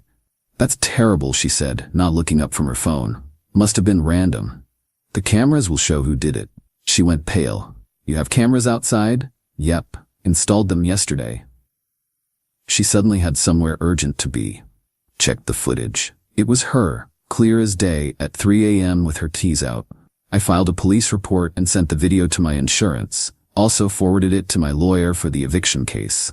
Day 10. This is when things got really interesting. I was working from home when the doorbell rang. A woman I'd never seen before was standing there. Professional looking, mid-30s, tired eyes. Are you the one dating Kendra? Was dating. We're done. Who are you? I'm Monique, Damon's wife. Holy shit, I invited her in. Kendra was at work, supposedly, probably at Damon's. Monique looked around and sighed. Nice place, explains why she doesn't want to leave. You know about the pregnancy? Yeah, Damon confessed everything last night. Well, after I found the prenatal vitamin receipt in his car and confronted him, I'm sorry. She laughed, but it wasn't happy. Don't be, I've suspected for months. The gym schedule that made no sense, the new cologne, the way he'd guard his phone, I just needed proof. What do you need from me? Timeline, details. When did it start? I told her everything I knew. Showed her the texts where Kendra admitted it'd been going on for 4 months. Monique took pictures of everything. She's trying to get him to leave me, she said. Telling him I'm abusive, that I trapped him with our kids. Classic homewrecker playbook. What are you gonna do? Divorce him. Take everything. Did you know he's been paying for her gym membership? And buying her supplements? With our joint account? I didn't know that, but it explained how Kendra suddenly had money for expensive workout gear. Monique left her number. When she finds out I know, she's going to spiral. Be ready. She was right. Update 3. Kendra came home that night in a panic. What did you tell her? Tell who? Damon's wife. She showed up at the gym. She knew everything. I didn't tell her anything she didn't already know. You gave her evidence. Damon says she's filing for divorce. Good for her. You ruined everything. He was going to leave her. No, he wasn't. Men who are going to leave their wives don't keep their side chicks a secret for 4 months. She started throwing things. Books, cushions, a lamp. I started recording on my phone. Stop, or I'm calling the police. Call them. I'll tell them you've been abusing me. while I have you on video destroying my property? Good luck with that. She grabbed her phone and called Damon, put him on speaker, probably thinking it would intimidate me. Baby, he's kicking me out. I'm pregnant with your baby and I have nowhere to go. Damon's voice was tired. Kendra, I can't. Monique took the kids to her mother's. She's got a lawyer. I can't help you right now. But you said you loved me. I need to focus on saving my marriage. Your marriage? What about our baby? We'll figure out custody and support through the courts. She hung up and turned to me. This is all your fault. You cheated. You got pregnant. You made these choices. I'm keeping this baby and Damon will pay support and I'll get alimony from you. Alimony? We were never married. Common law doesn't exist in this state. You'd know that if you'd done 5 seconds of research. Day 15. She tried to squat. Literally refused to leave, thinking if she just stayed past the 30 days, I couldn't do anything. My lawyer had warned me this might happen, said to document everything and not engage in any physical removal. So I got creative. I moved all my valuables to a storage unit. Then I had the cable and internet disconnected, removed all the food I'd bought from the fridge, took my TV, my gaming system, my coffee maker, everything that was mine. She came home to basically an empty house with no entertainment. Where's everything? My stuff is in storage. Your stuff is still here. I need the internet for work. Better get your own connection set up at your new place. I'm not leaving. Okay. Enjoy the empty house with no utilities. Day 18. The car situation came to a head. I'd been making payments on her Honda for almost 2 years. The loan was in my name, the registration in mine. I just let her drive it. I called the bank, confirmed I was up to date on payments, then reported the car as stolen since someone who didn't have permission anymore was using it. The police showed up at her job. She called me screaming. You reported the car stolen? You're not authorized to drive it anymore. I gave you 2 weeks to figure out transportation. How am I supposed to get to work? Bus exists. Uber exists. Damon exists. He won't return my calls. Sounds like a you problem.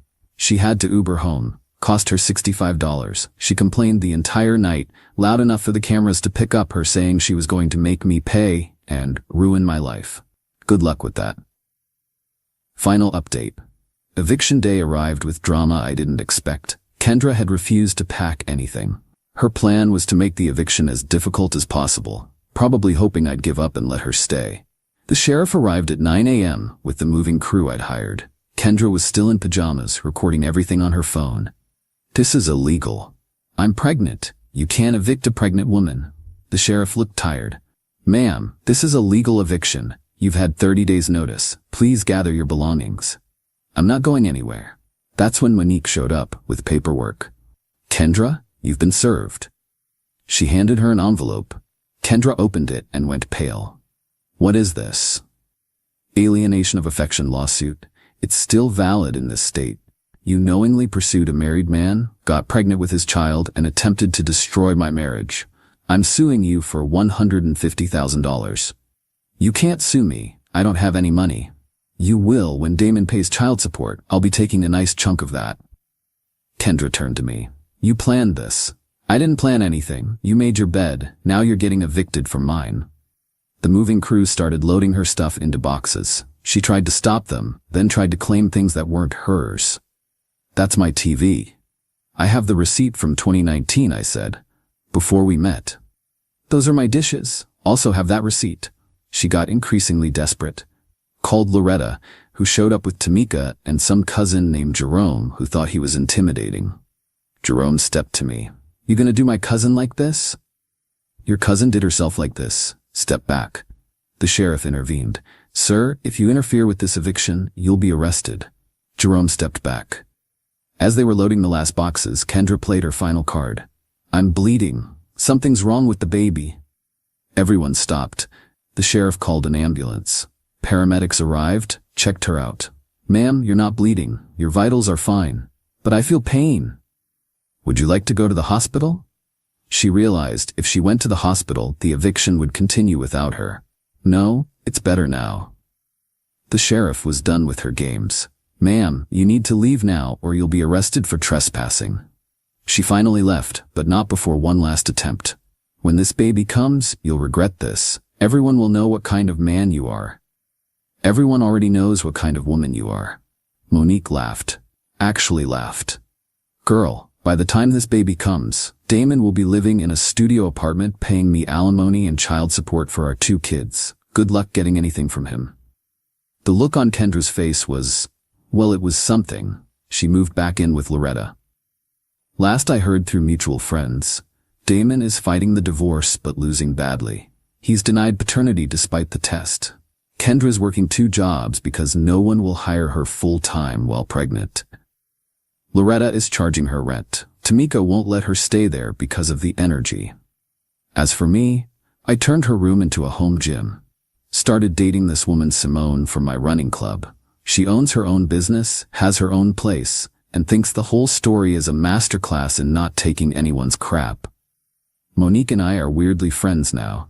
She's getting the house, the good car, and 70% of Damon's income between alimony and child support. She sent me a bottle of champagne when the divorce was finalized with a note.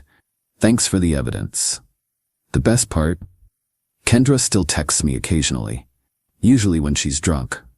You could have been a father? To another man's baby? Pass. You ruined my life. You ruined your own life. I just refuse to let you ruin mine. Damon won't even meet his baby. Should have picked a better baby daddy. She always blocks me after these exchanges, then unblocks me a few weeks later to do it again. Kendra, if you're reading this, and I know you are, because Simone caught you stalking my social media, here's some free advice. Next time you want to baby trap someone, make sure they actually want to be trapped. And maybe don't bang married men who have more to lose than you do. Edit. To the people saying I should have been more compassionate, she cheated on me, got pregnant by a married man, tried to make me raise the kid, then tried to destroy my property when I said no. Where's the compassion for me? Edit 2. Yes, this is all legal. Evicting a month-to-month tenant with proper notice is legal. Taking back my car is legal. Removing authorized users from my accounts is legal. Die mad about it.